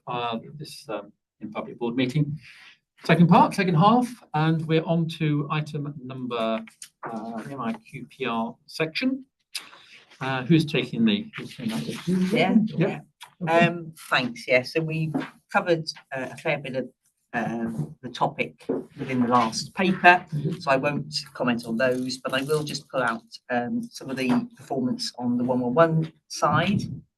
You'll see, looking at the graphs, we've had a number of months over the last year that had excellent performance with call abandonment rates below 5%. And you'll note that the last couple of months now we've had a slight uptick or downturn, an increase in the proportion of people who are abandoning their calls. Now this was expected. It was partly as a result of recruitment having to be paused as the training team were concentrating on training existing staff on the new system. We knew that staff in post had to be abstracted for training on the new system themselves. And as the system has gone live, we know that obviously staff are starting to understand the system, get used to the system. It's likely to be a little bit slower. So we were expecting a downturn in performance, which you could see has happened for all the reasons that we had expected. So we're just, the reason for kind of pulling that out is to note obviously that that's not where we want it to be. It will improve. But just to note, the commissioners have again brought that to our attention and raised some concerns at the last 111 programme board. That will be at the last programme board, specifically on 111, as Jason mentioned earlier. We'll be transitioning to the new JCC arrangement. So I just wanted to pull that out, but it was entirely as expected. The other things just to note, you might have seen in the report that we've seen a good improvement in the response rates to complaints. It's still not quite where we want to be, but up at 62%, that's a massive improvement on where we have previously been in the last few months. So that's really good. And although Jason's pulled out our people metrics, we've seen some great stuff in terms of sickness absence, but we've also seen continued reductions in our turnover rates. We've seen improvements in our PADR rates. We've seen improvements in our mandatory training rates. It's not quite where we want them to be, but it's going in the right direction. So I just thought I'd pull that out. There's some work that's been done well across the organisation and by managers across the patch. So happy to take any other further questions, Chair, of any detail. Thank you. Okay. So a lot of data contained in the dashboard, and huge amount of information in the graphs that follow it. Any questions from anybody? Just one quick observation really was if I read it correctly, the demand 18% higher for 111 in the last quarter. I know we touched on it, but it just seems really significant. We're thinking it's peaks and troughs, or any thoughts behind that? Because our ability to respond if that demand keeps going up, So one of the things we've got in our IMTP, in which we'll be delivering this year, is a demand and capacity review in 111. So as part of that review, we'll be looking in a lot more detail, I guess, at what the reasons are behind that increase in demand. Is that likely to continue? Is it just a service that it does experience peaks and troughs, which we need to think about how we manage our capacity? So that will be the response. I think we'll do quite a lot of detail work. I don't know if anybody else has got any, or Lee, whether you've got any. I haven't heard of any sense of there being a particular reason for an uptick in demand. But I mean, I'm with you, Rachel. I think that the demand and capacity, the work for that will give us a detail that we have not yet managed to get to. For me, one of the big tests as well will be around the in hours versus the out of hours, and perhaps what's happening in hours, which may or may not be linked to the pressures that we're aware of in primary care, as an example. So I think there's nothing that immediately comes to mind. It just emphasises how important that D&C modelling is for us. And I think my other observation on that is through the Vice Chairs Forum, they're talking about demand and capacity review in relation to primary care. So I guess the question is how, is that different? Does it correlate? What does that tell us? So it's probably a useful context in that work. I'm meeting with the lead for primary care in a couple of weeks' time. We've got a few of us meeting her. So we're trying to get better connections with the work that they're doing. So that might be an interesting piece to go at in terms of if they're doing demand and capacity reviews there as well, trying to link those pieces of work together. It's all part of that same kind of system. So that's useful. Thank you. No, okay. Liam, sorry. Yeah, it's just building on that primary care interface. So we know that what we're hoping in the rollout of 111 as we move into the new world and on the back of the 6 goals that we would expect and hope that 111 plays an increasing role in supporting primary care. So I would just probably take this kind of moment to note our intent. Our expectation is that we see 111 grow as the gateway to care, and specifically the opportunity to think about how 111 can support primary care with direct booking. So, initial prioritization, initial understanding where people might need to go in the system, and where it's primary care moved to a position where we can think about direct booking. That sits within the contact center, but I think the other thing that will come through on the back of this is the digital opportunity that we have in front of us. So we have now got a new system which is operating. That gives us the potential to think about our digital platforms, our interface with the NHS app, and our interface between ourselves and our other partners. So there's some exciting opportunities there that actually could change the shape of how we deliver the service from a human perspective and from a digital perspective. And then the final thing is just to note, there was a report demonstrating a pilot that's taking place in London, which I think will provide interest to us, where London Ambulance Service have been sitting in that role as acting as an interface into primary care for a primary care network. And that looks like it's had some positive results. So I think our discussion may change. We may see continued growth, but we might look to manage that growth in quite a different way using digital capability.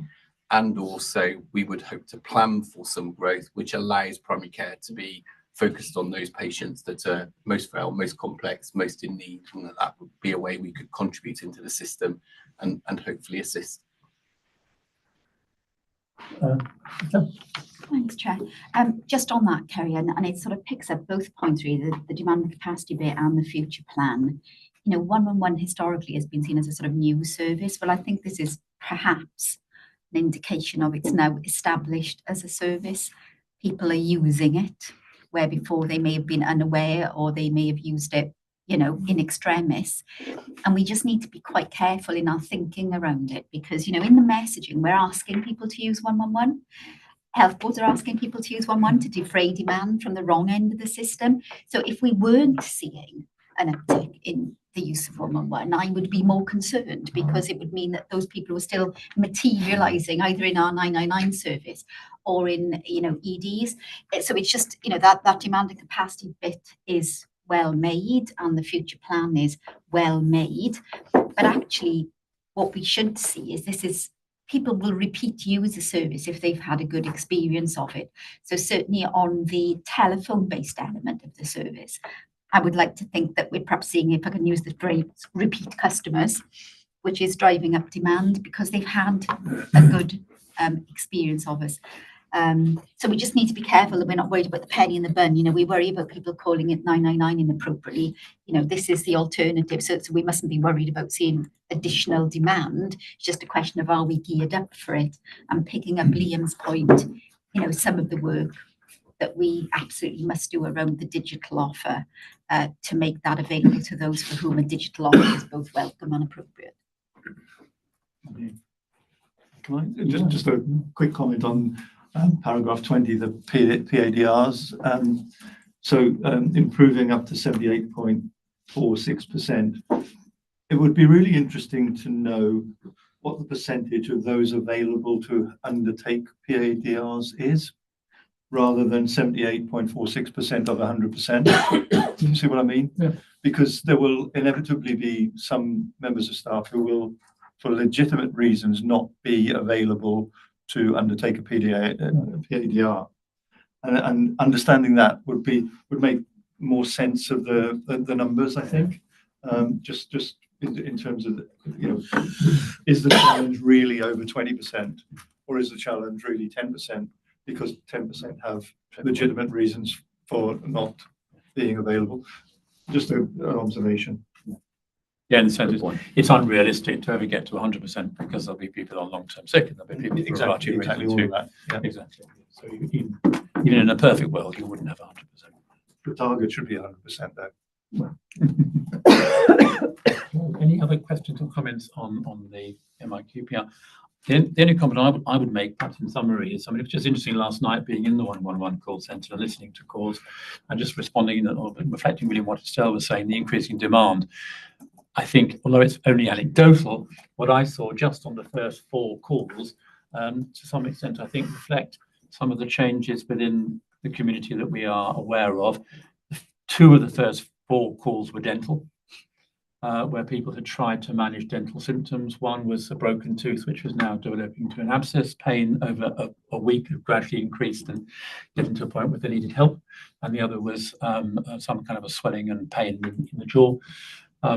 Again, I mean, we know dental services are under huge stress, but there is one of the measures on the IMPQR on the dashboard. Trying to get the initials out on the dashboard is about increasing numbers of dental. So there, I saw that last night. And 2 of the cases that I listened into, which were long conversations between a nurse and the patients, actually there were medical issues, but there were medical issues significantly exacerbated because of mental health issues, where relatively mild symptoms of pain and other things were considered to be far worse than they probably really were. And actually, what the nurse did was a fantastic job in calming the 2 individuals down and giving good advice. So I mean, that's just reflecting that we are going to see more demand from the 111 service, not least because of mental health issues and dental health issues and lack of GPs. One of the quarters I listened into was trying to get a GP appointment and had succeeded in getting one on the 11th of June for something which they really needed to see. And actually the result was their good advice about how to go back to the GP and actually try and stress the need to be seen, because that person did need to be seen. And just on dental, Chair, we've just literally done some communications assets on dental, specifically because of the the uptick in queries around dental, to try and support people with where best to go with their various dental issues. So I'm not surprised we're seeing it confirms what we know, your experience. I suppose in some way, I'm just thinking it reflects on what you were saying, I think, Andy, in the bed about a lot of the work that we do goes unseen because so much of the focus of attention of some people is on red response rates, when actually a lot of the work that goes on in the ones and in the amber calls actually goes unseen, but is incredibly necessary, because people out there are not in life-threatening conditions, but if you've been suffering with raging toothache for a week and you've nowhere to go and no one to talk to, it's a very significant issue for that particular person at that time. Just need probably just for wider confidence and audience. So from a dental demand perspective, we've been working very closely with the Six Goals team. We have dental advisors that operate within the 111 service and support delivery, and also we have got some direct routes now through 111, which are linking through and in with health boards, certainly in the out of hours period. So I think it's just noting that there is a very strong connection between ourselves and Six Goals in terms of the understanding of dental needs assessments and what that's telling us and what provision looks like and how we can support patients. And I'll just make one link back to the earlier comments that we had on Nines in particular, but actually it's critical for what we're doing in our remote care. And what we've seen with the new 111 system is that we've been able to use our experience and to ensure that non-clinical call takers or non-clinicians are able to come to dispositions where the person making the call is directed to the most appropriate place first time. So we've been able to increase that and do that to a greater extent. We have a very clear plan. So your comment earlier on some of the demographic details and entry, we will be moving to using the Welsh Demographic Service within our system soon. And we will also be enabling all of our remote clinicians across the organisation in 9s and 1s to access the Welsh Clinical Portal. So that better informs clinical decision making and consultation. And all of that plays into the final comment, which is our intent with what we are planning to do is to enhance the level of practice across all of our clinicians and our call takers to support people as best we can first time, not just in the use of our service, but in the use of the wider NHS. And for 111, that's critical.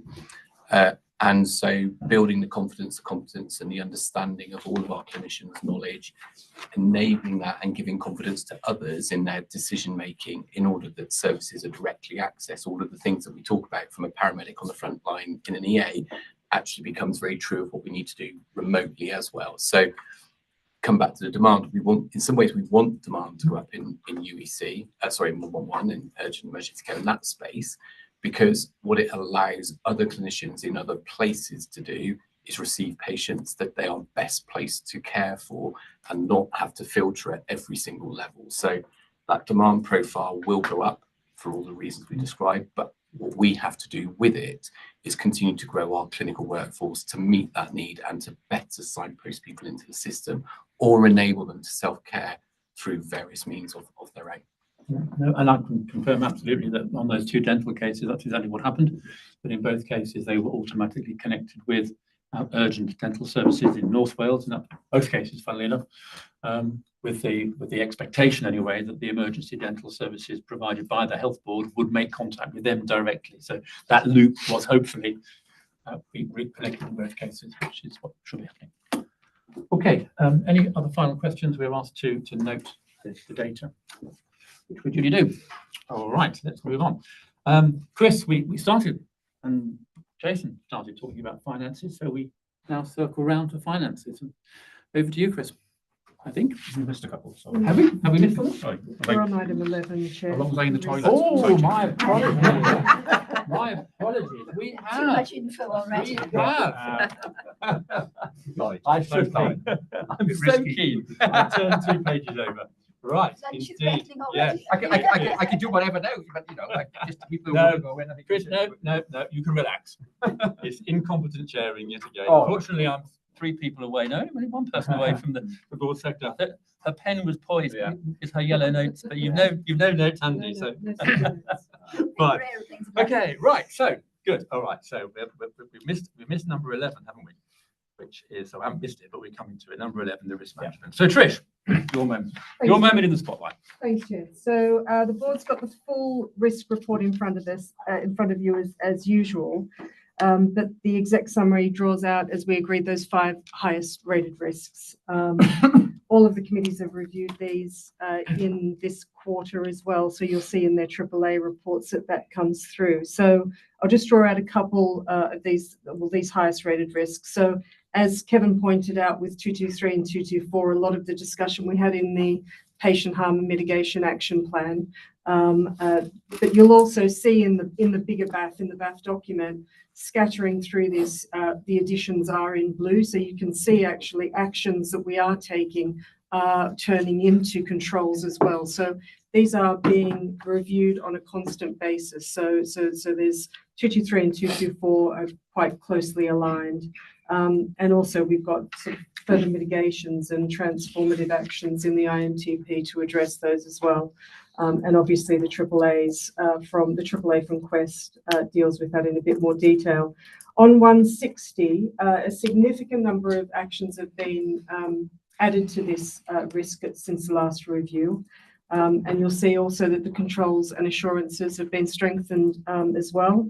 And Kerry might want to come in here, but the PCC, People and Culture Committee AAA report also draws out in the staff story some of the work that the managers in the trust are doing to support their teams to get back to work and reduce sickness locally, as well as some of those themes and trends that are coming through in the NHS staff survey as well, and the action plans that go with that.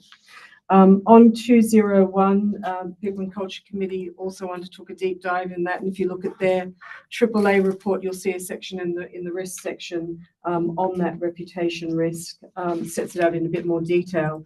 And we've also got a board development session in June on this as well. So we'll have a bit of a further deep dive on that. Risk 594, the CEO's report set out the plan for consideration of the recommendations of the Manchester Arena inquiry. And the board will see these in more detail in board development in June and then back into the board in July as well. So I think the detail in the report shows that risks have reduced in score. Some of them have closed. We've got a couple of new ones that have been added onto the register, and they'll be reviewed by the committees during this quarter as well. So I think hopefully the board can see that movement and the additionality in the actions and the controls. You'll be able to see that, as evidenced as well in the AAA, that these are being dynamically reviewed, and there's lots of oversight at the highest level on a constant basis, particularly with these top 5 that get reviewed every month. So there's a couple of recommendations there just to note, Chair. Yep, indeed. Okay, any questions to Trish in relation to risk? The risk register doesn't look like it. Yes, I've got one. Okay. Thanks, Trish. Really comprehensive. As a new guy coming in, it's really good to see how well this is managed. So thanks to you and everybody for that. My point is relatively minor because I can't find a substantial point on it, but it's to do, looking at Chris, I will bring him in early actually rather than later. And it actually part of it is sort of so I understand how it works in terms of how updated. But you look at 424 and 139, which are linked with the finances. Clearly, it's a risk if we don't have the money, capital and revenue to deliver what we need to do, then there's going to be issues. But my question specifically, sort of right here, right now, as I understand it, it's capital rather than revenue that's of a particular risk. A, because our allocation was pretty good in terms of revenue, and secondly, we know that in terms of our capital allocations, we're not able to replace our fleet in exact timelines that our replacement program would suggest. And we know there could be financial consequences in terms of maintenance. We've also heard elsewhere it's going to come up about having old fleet might mean that the diesel fumes come in, and all that kind of issue, which I guess comes down to the fact that there's a risk around capital funding. So I wonder, in terms of this, what I can't see here is that right here, right now, that it's capital rather than revenue that's keeping us awake. So I think that is the case. So really, it's just a question about the process. How up to date is this to really drill down into, in terms of our resources now, what are we really, really worried about? And is it capital? Revenue was a good settlement. We'd always like more, clearly. But I just wonder how up to date are we in terms of really articulating the current risks. Okay, Chris, yeah, I'll start, and then obviously. Yeah. Thank Peter. So it's good. Quite a couple of things I think I respond probably right. 424 is about resource availability, so it's not just about money; it's about people and expertise and competency and skills and all that sort of stuff. So obviously there's a read across to 139, as you say. The question around how up to date, I would argue that actually it is pretty dynamic and pretty up to date. That isn't to say that the points you raised are not relevant, because they absolutely are. I would say that yes, currently our revenue position feels reasonable for the coming year, although there are some risks still within, and we'll touch on a little bit of that when we get on to the month one paper in a sec. And there is some, depends on how certain things may fall. There could be some chunky items that could shift that one way or the other, even now, sort of fairly soon in the year, which we just need to keep on top of and make sure we've got mitigations in. The capital's a good one, because you're right, we haven't specifically got a called out separate specific risk capital funding issues or whatever. I think some of that does manifest itself into other risks, because we have an emerging decarbonisation risk, for example, which is put up predominantly capital funding issues, and some of the other risks are probably as a consequence of it. But I think the vehicle one is probably one that we would probably look to potentially consider the need for a specific vehicle fleet risk going forward. But I would argue that we're probably only now just at that point of needing to perhaps think about and develop that. And why I would say that was because a couple of things. One, we've only literally had the funding confirmation of this year's money now compared to what we asked for in the last couple of weeks. And two, we're therefore now doing two things rapidly. We've done the one, pretty much completed it. Just need to bring it through governance. It went to a fleet SOP delivery group yesterday. So the one is, what are we going to do with the reduced money that we've had this year now compared to what we asked for? And we confirm what we're going to do with the procuring vehicles this year. But the second one, which will run now probably the next 6-8 months, will be, what is our future outlook for fleet look like compared to what we had still remaining from a previous 10-year endorsed strategic plan with government, which still had another 2 or 3 years to run, but is not now being able to be funded to us on an annual basis and hasn't for a couple of years. So there's some work, a workshop away with the team early next week to continue, but fully sort of press ahead now with that work, which will run, as I say,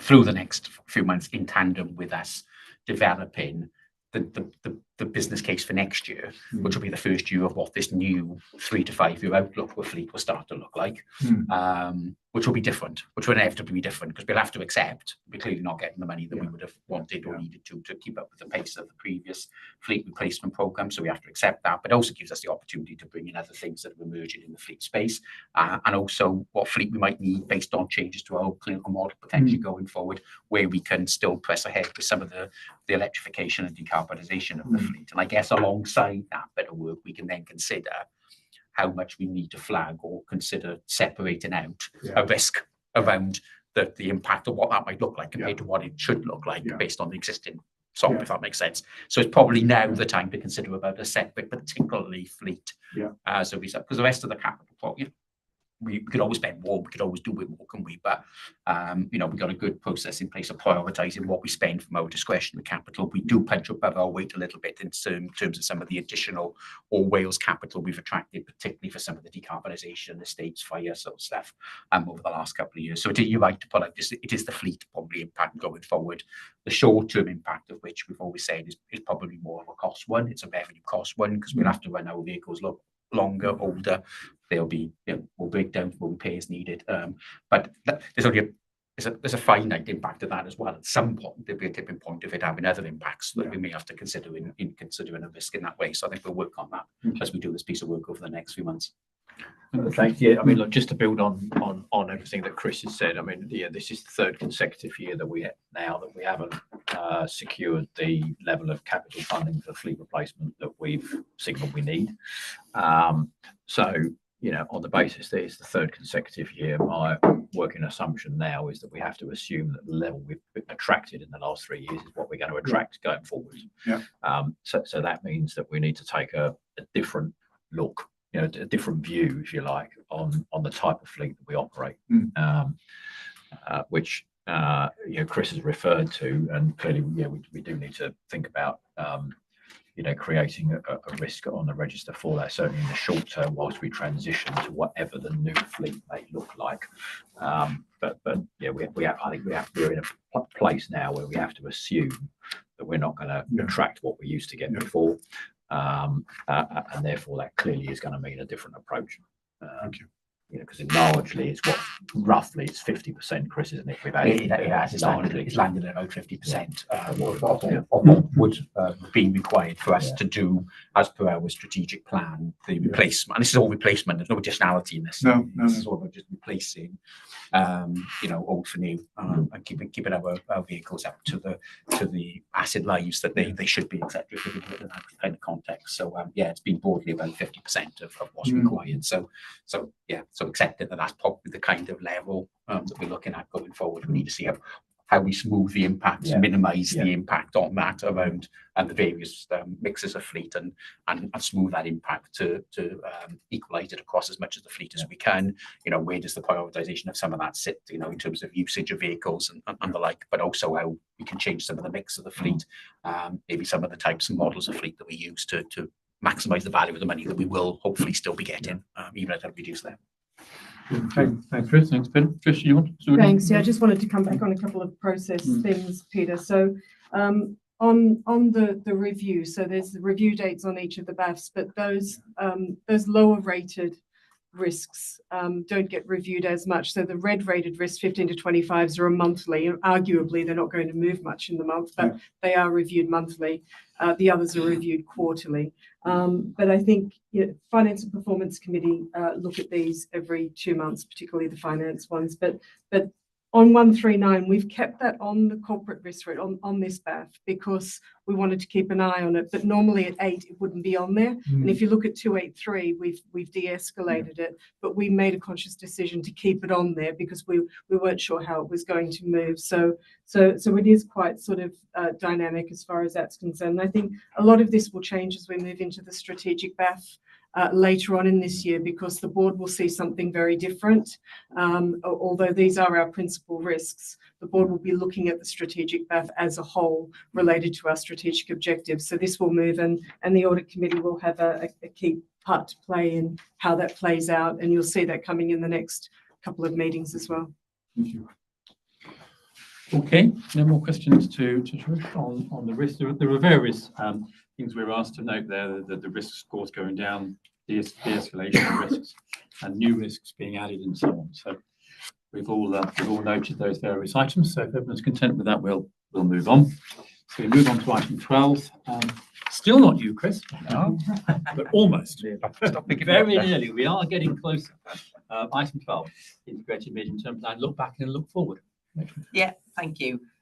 So I'm going to take this as read, and it's a paper that also went to Finance and Performance Committee, so it's been discussed there. I just wanted to say this is the kind of formal year-end position, so kind of a big thank you to people across the organisation, because although, yes, there were some things we didn't quite do in the way that we had hoped to do, a large proportion of those deliverables were achieved, and as we know, we've got lots to look forward to in the next year as well. But it's, we've got a great track record in this organisation of working really well together across directorates to make a big difference. So it's a big thanks from me, and I'm happy to take this as read, Chair, in the sense of happy to take any questions then. I think that's right in terms of the look back and the look forward. I guess we still haven't heard officially, have we, whether it's been approved? No, it will. We understand that it might be the end of June. It was well into the autumn last year, wasn't it? But we've been told it will hopefully be the end of June. Let's hope so. So any questions either on look back or Just to reinforce the scrutiny from Finance and Performance Committee that Rachel mentioned, with quite a discussion. So okay, thanks, Kevin. Speaking on behalf of Jogger, I think this morning. One of my hats. One of your many hats. Yes, you need to have a row. Excellent. So if we're all content, we're asked to note the paper and the contents of the paper, which we duly do. Well, what a build-up. What a build-up. This is going to be such an anticlimax. Due to my expert on the board chairing, I can now confirm that we are at item number 13. Lucky for some. Unlucky for some. Chris. Thank you, Chair. Yes, it'll be a right anticlimax. So yes, I got two papers here. So to item 13, this paper went to Finance Performance Committee. So again, I'll take it as read and obviously take any questions, although there were some answered at the committee. This one in particular is brought through more so for completeness. It's a slight change from perhaps a board level what we've done in the past. I think we've done this probably via FPC for the last couple of years, and before that, not at all, because it was always an interesting one that we would build, throughout the year, significantly detailed sort of finance performance papers up to the March board when we'd have the month 11 performance, and then the year end would come and go and disappear. The next thing we would see basically was the accounts at audit committee, actually, not finance committee necessarily, or audit committee, and then through the board for ratification. And of course, the accounts has a slightly different, quite different technical lens on the performance of the year. So we've, as I say, for the last couple of years, certainly through FPC, but now for board, brought through what would have been or is the month 12 position we would consider. Now, obviously, it's a slightly different ask in some ways because it's past the post in many ways. You can't influence it. It's gone but it's brought through for completeness in that way. But it does, as it currently stands, confirms the has been referenced already today, the delivery of all the trust statutory financial duties, which have now been presented as such in our draft accounts that were submitted to Welsh Government and Audit Wales by the deadline of the 3rd of May. As I say, this paper itself was presented to Finance Performance Committee on the 14th of May. We had a couple of questions there which were answered. All of that within the context of the detail within this, and then obviously within the detailed accounts, which you'll see in a month or a couple of months' time, is all subject to audit, which is very much ongoing at the minute. It's not even quite halfway through yet, the audit period. So a lot of detailed auditing of those draft accounts being done, which will inevitably see some variation between the draft accounts and the final accounts for adjustments, which we will agree with the auditors as we go through the audit process, which shall follow through, as I say, through to audit committee and board then in the separate meetings we've got in the middle of July. But happy to take any questions on this one. Okay, good. Thanks, Chris. And I don't know, Kevin, whether you wanted to say anything on behalf of Jogger and your colleagues in the financial. I just reinforce what Chris said there, and other colleagues that were there. I mean, we had a really lengthy, detailed conversation around all the issues that Chris has raised. So assured.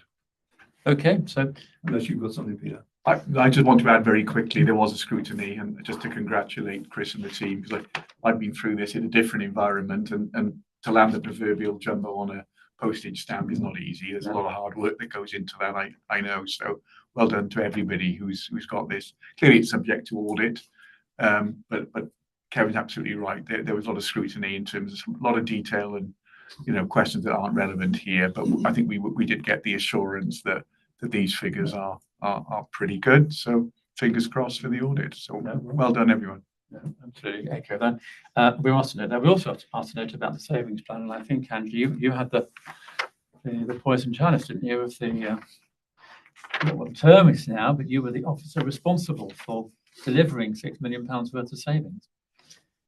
Not quite all of it, Chair. No, not quite all of it. No, but some of it. You can claim it if you want to. I won't claim it. It's an absolute organisational response, and particular shout out must go to ops colleagues who really provided a significant amount of that, but also everybody who participated as part of our sort of recruitment controls, and particularly Chris in terms of I was going to say partner in crime, but that really isn't the right approach for finance, is it? So, but thank you. I think we should reflect it, because I mean, it's the second year running that we've had a £6 million saving, and again we've got it this year, and as the year goes by it gets more and more difficult. And it's just a note on here to say we note the savings, but we should comment, I think, on that a great job was done. And meeting the financial targets was in no small measure helped by those savings. Okay, well, the good news is, Chris, that item 14 is also yours. Indeed. So thank you, Chair. Again, take the paper as read. Obviously, nothing stops. So here we go again. New financial year now. So this is the first financial performance report brought through for 24-25, just on the month 1 April position. It builds on a presentation that Finance Performance Committee received, so the paper wasn't, because of timing of I think the meeting was on the actual day that we submit the returns into government. So we presented the majority of the detail that this paper has been built up around then to the committee on the 14th of May, as I say. It's 1 month. It's the first month. It's I was saying at the committee, and I think Peter's in the same position. We're old enough to remember when we didn't used to do a month 1. You wouldn't have a clue really what the financial position of an organisation was like until probably June, when you had a month 2 position, if you were lucky, sort of thing. So things have moved on, fortunately. And Peter did ask the question about how complete is a month 1 position, and I think it is a there are certain returns in that which would be submitted to government that you don't need to do as a month 1, but they're probably more around the capital and other parts of the position rather than the revenue position.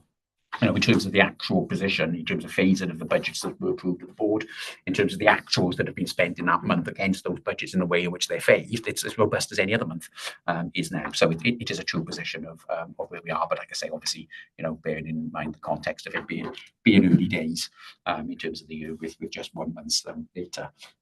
So therefore, the lot of it, therefore, you'll recognise is actually quite consistent with that which was in the financial plan itself, either the plan in the IMTP or the the separate budget setting paper that came through, in particular around some of the risks and assumptions built into the position in the first month. A couple of things just to note. You'll see that there's a reinstatement, thankfully, now of a directorate analysis, which we had to sort of remove a little bit, not remove, but we didn't necessarily report in the way that we have previously and will do going forward now last year, because of the nuances of some of the changes in the income assumptions that were made halfway through the year compared to the initial budget set last year. Threw out a couple of them, particularly in operations and on the income side. So that became a bit more meaningless as we went into the latter part of last year. So that's been reinstated and continue now throughout this year.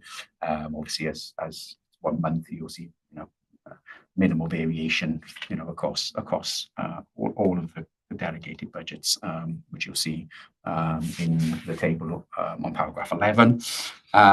There are some elements remaining in reserves.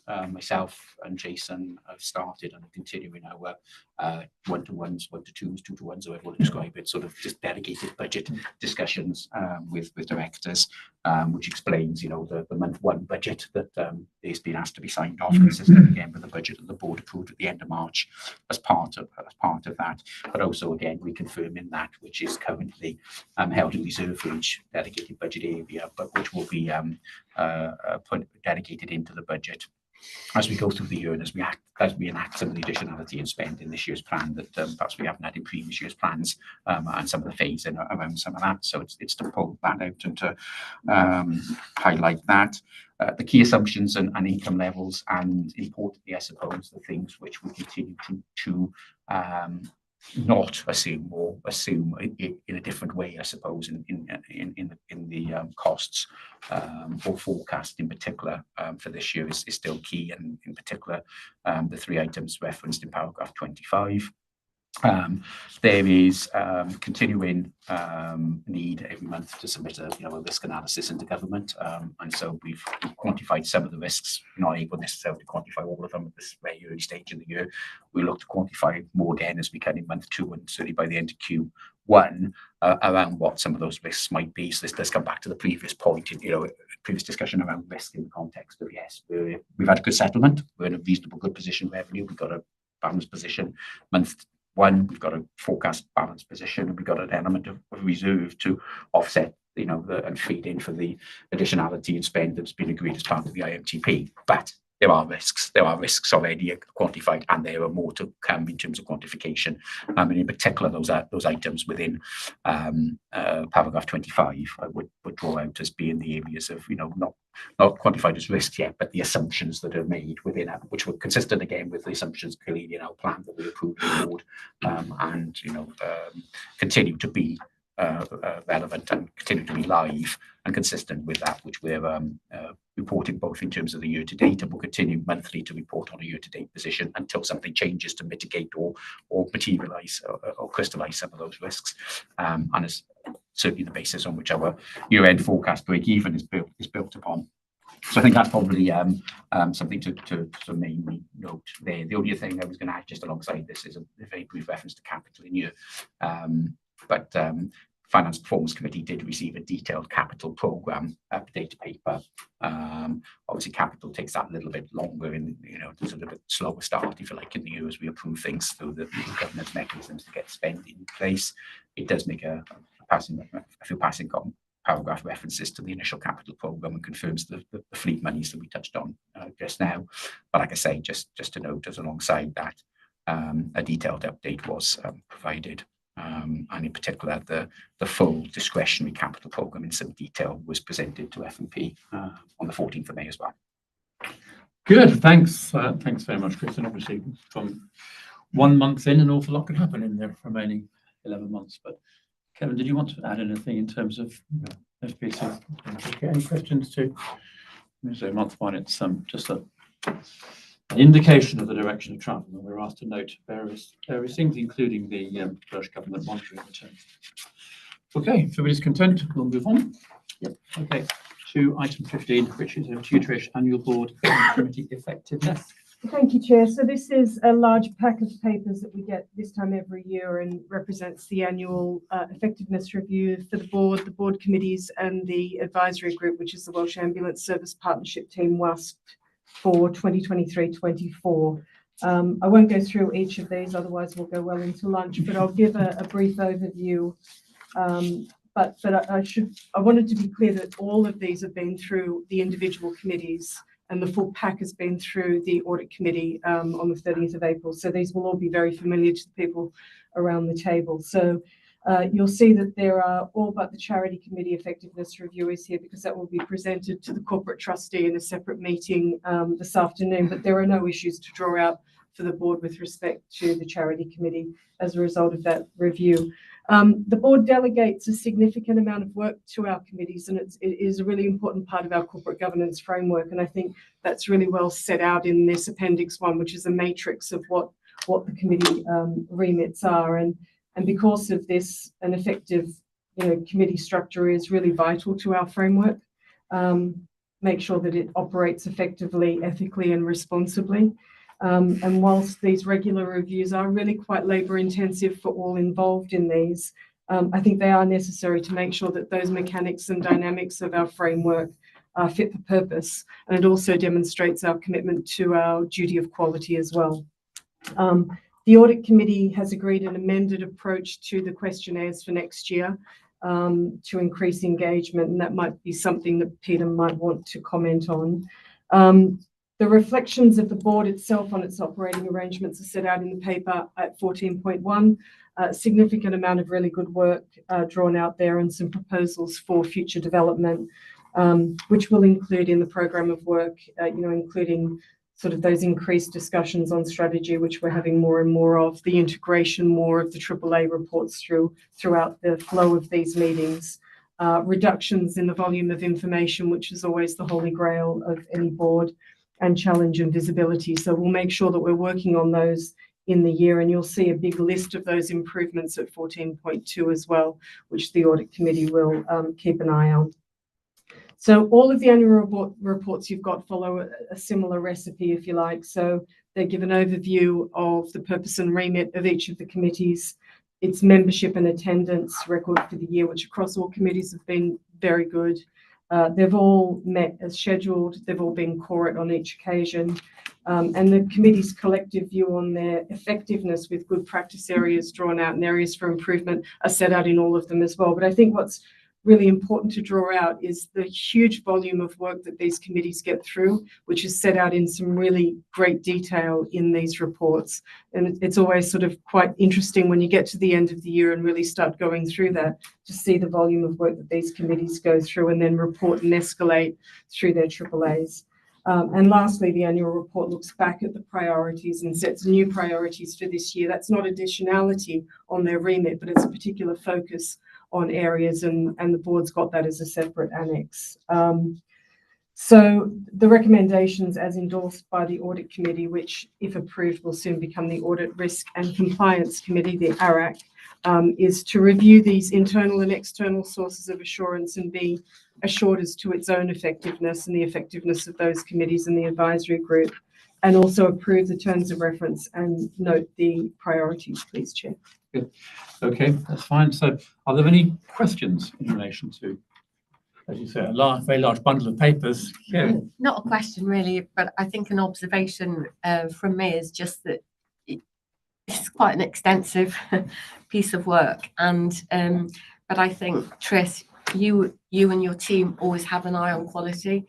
And I think that we're in that process of continuous improvement for committees, and I think that's part of our culture. And I just wanted to say thank you to you and your team for that work, because I think it's really important and it makes a big difference. Good.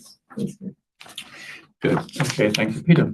Yeah, thanks, Chair. I just want to echo Kerry's comments. Again, as the new guy, it's so refreshing to see such, great work. I guess the only plea from me, and one observation is, can we get the participation rates up?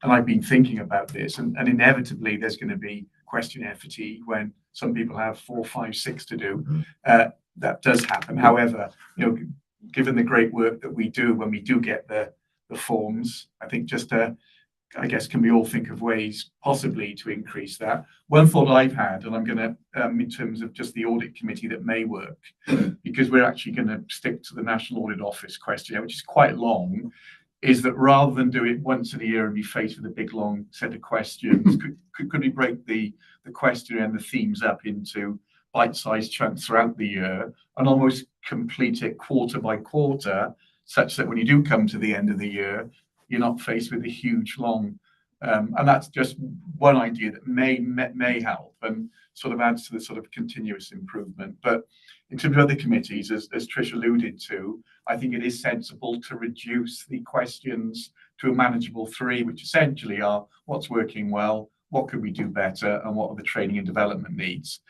I would hope that would mean we'll get an increased participation rate, but just a plea from me and everybody really around the room is, this is great work, and let's get those percentages up as best we can for the next time that we do this. Thank you. Good. Thanks, Peter.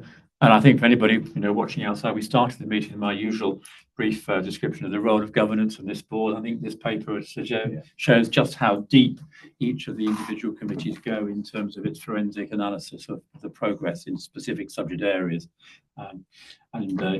It doesn't take long when you start looking at all of this, and particularly some of the attachments like that 14.1. I think that little table is showing where all the boards fit together and the list of all the things they're doing. You can see from a sort of helicopter position how it all marries together and provides a strong governance kind of framework. Okay, so we note all that, and we note the changes to the terms of reference and so on. Okay, thank you very much, Trish. On the agenda, there's a suggestion we might have a comfort break, but I think we'd probably be okay to just carry on for a bit, and we'll see how we get on. We might be able to rattle through the last items and then have a slightly earlier lunch. Let's see how we go. So item 16, I think is I'm not sure with you, Trish, or who is with the Board of Wales annual report. Sorry, Chair, we're going to take it as part of the AAA for Audit Committee, if that's okay. It's attached to the Audit Committee. It's just there for noting because it came through as the Audit Wales annual report. So it's just next to the AAA. Fine. So in that case, we'll take that as such, and we'll move on to 17, which again is still with you, Trish, the interim amendments to standing orders. Thanks, Chair. So these are just the interim amendments made to the model standing orders that Welsh Government recently made. So it really just reflects the new arrangements with the Joint Commissioning Committee and the change to the trust name following its award of university trust status as well. And we've also clarified our status as a public body under the Wellbeing of Future Generations Act imminently as well. So the Audit Committee reviewed these and endorsed the recommendation to approve them. They're marked up in Annex 1. But the other ask of the board as well is that the standing orders require that we have our AGM by the 31st of July, but given the Audit Wales, so the external audit scheme timing, Welsh Government suggests that we can have it by the end of September. So formal board approval that we can just make that amendment to have our AGM before the 30th of September, which is in the diary. Okay, very straightforward. I don't think you really wanted to add anything to that? Or? No, it's had a good scrutiny at Audit and Risk. More than happy to endorse this. Fine. So we're just looking for formal approval, then the interim arrangements, and also that change in date for AGM. Everybody content to approve those? Yep. Good. Okay. Super.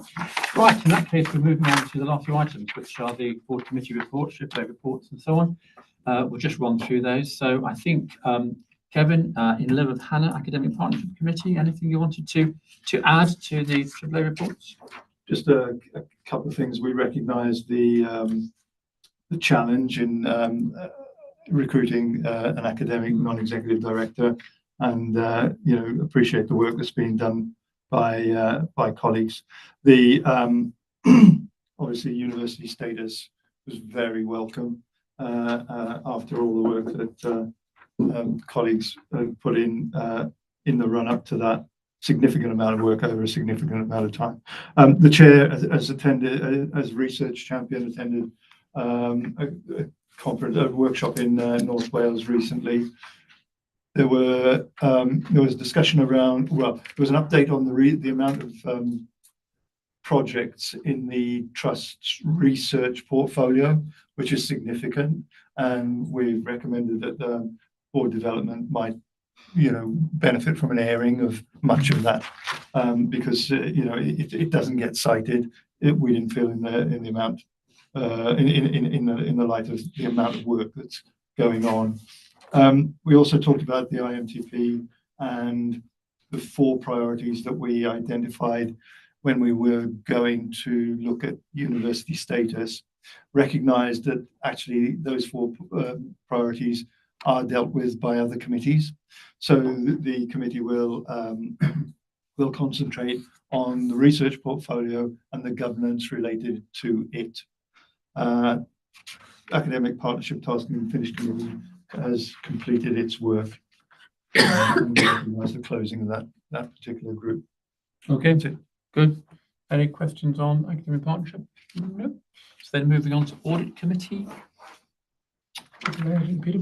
Not really, Chair, to say that this was a slightly different meeting. It was governance based. We gave those effectiveness reviews a really good airing. The internal audit plan is the internal audit work for the year just finished is almost there, and the final reports will come to our meeting next week.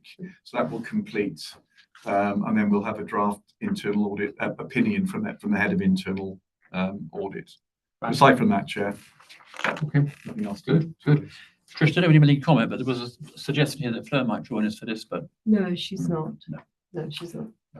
okay. So then we come to the Quest Committee. Kerry, I think you're just going to stand in for Beth. Was there anything in AAA and Quest Committee that you wanted to highlight to the main board?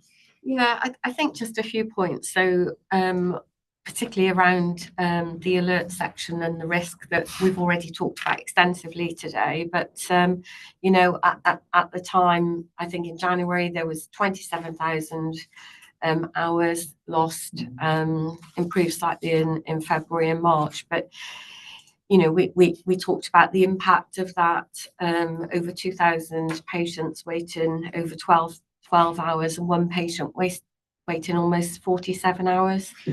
And 220 of those patients waiting a long time were elderly, frail. It just shows the impact of, the system challenges that we have. So we've talked today about the 111 and the new system, and the committee congratulated. I think it was Sonia that was there, and all the excellent work that's gone on there, and recognised the challenges, particularly around the training of that. So that was really good. The Putting Things Right plan. I know in Leon's team there's been some challenges around long-term sick, and the committee were assured on the recovery plan around that. The committee asked for escalation updates on our ability to provide a civil contingency response. And then the staff story, Fiona and Julie joined us, and we were talking about support for people after CPR. It was really interesting, prompted a lot of debate. There's some really good work, collaboration and partnership work going on in this space, to the point where I think now there will be cards with a QR code. I work with the Resuscitation Council. So it's slightly different, but really, for me, not only is it the support to people in the community, it demonstrates our collaboration and partnership and innovation in this space. So it's good to hear that. And then with regard to the policy work that's been going on, we approved some more policies, so we were assured on that. And then the other point I just wanted to draw out was around the draft annual quality report. So the committee were really positive about this, and particularly about the approach, because it can be quite dry, but the report was presented with lots of lived experience and examples of impact. So yes, just wanted to finish on that. Okay. That's it from me. Great, thanks. Any questions to Kerry in relation to Quest Committee? Anything for Bethan? No. In that case, staying with you, Kerry, standing in for yourself. People and Culture Committee. Okay. So in terms of People and Culture Committee, so we talked a lot about plan and the progress within the plan. It was my first time of chairing the People and Culture Committee. So there's lots of assurance around the work that Angie's been leading and the different components of that plan. And there was a thread of that coming through. There was good conversation on the operational update. Sonia presented that and some of the people challenges around that. It was a good conversation. And we had Matt join us for the staff story from Pembrokeshire. So Matt's a locality manager. And actually, Matt has progressed, his career has progressed through WAST over a period of time. But he was talking to us about his leadership and the work that he's done around sickness and absence rates and how he's in applying a different culture, finding space to talk to people, to make sure people feel heard.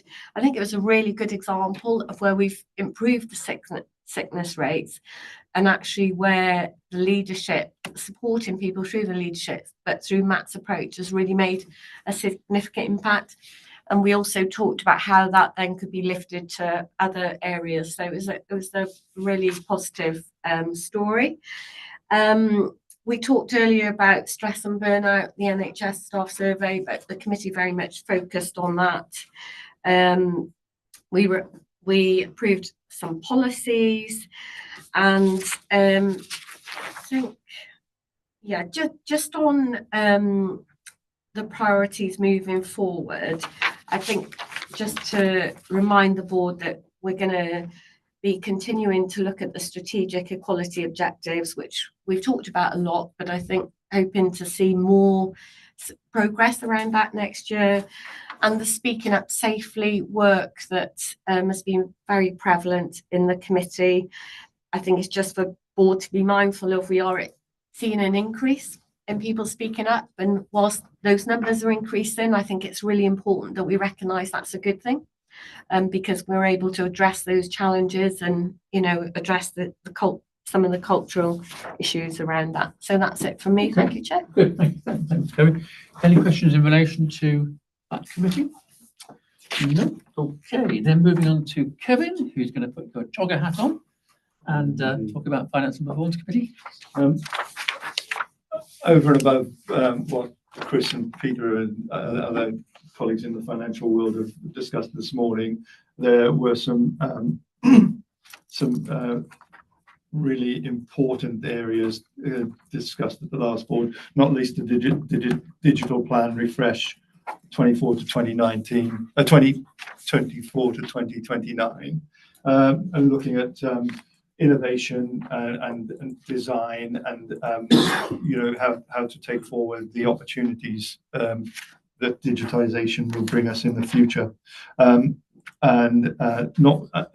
recognise the committee recognised the challenge, but also recognised the ambition, which was really important as something to get behind.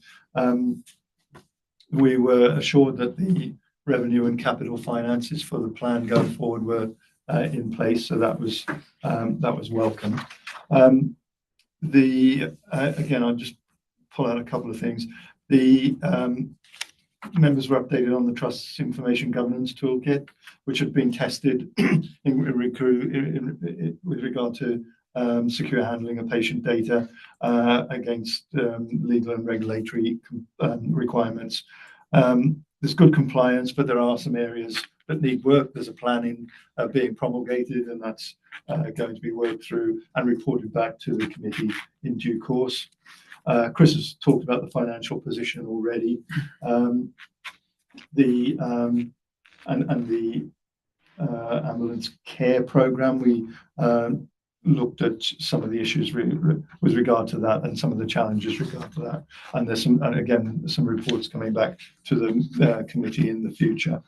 As always, we looked at all of the risks that have already been talked through here, and we welcome, when it's ready, the report that will look at how we might restate how we look at and manage risks that are organisational as against system. So unless Chris or Peter or anyone else that was there got anything to add to that, I think we covered most of the financial stuff already, haven't we? Okay.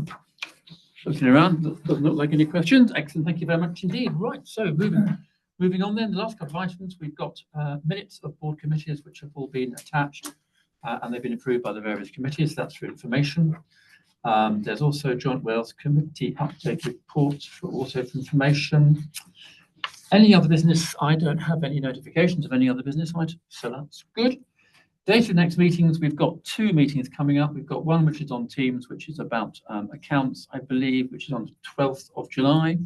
And then we've got our standard meeting back here as normal later in July, 25th of July. Okay, so thank you very much, everybody. In that case, I just formally asked for the exclusion of press and members of the public because we're going to close this in a public meeting. Thank you, everybody, for their attendance. Okay.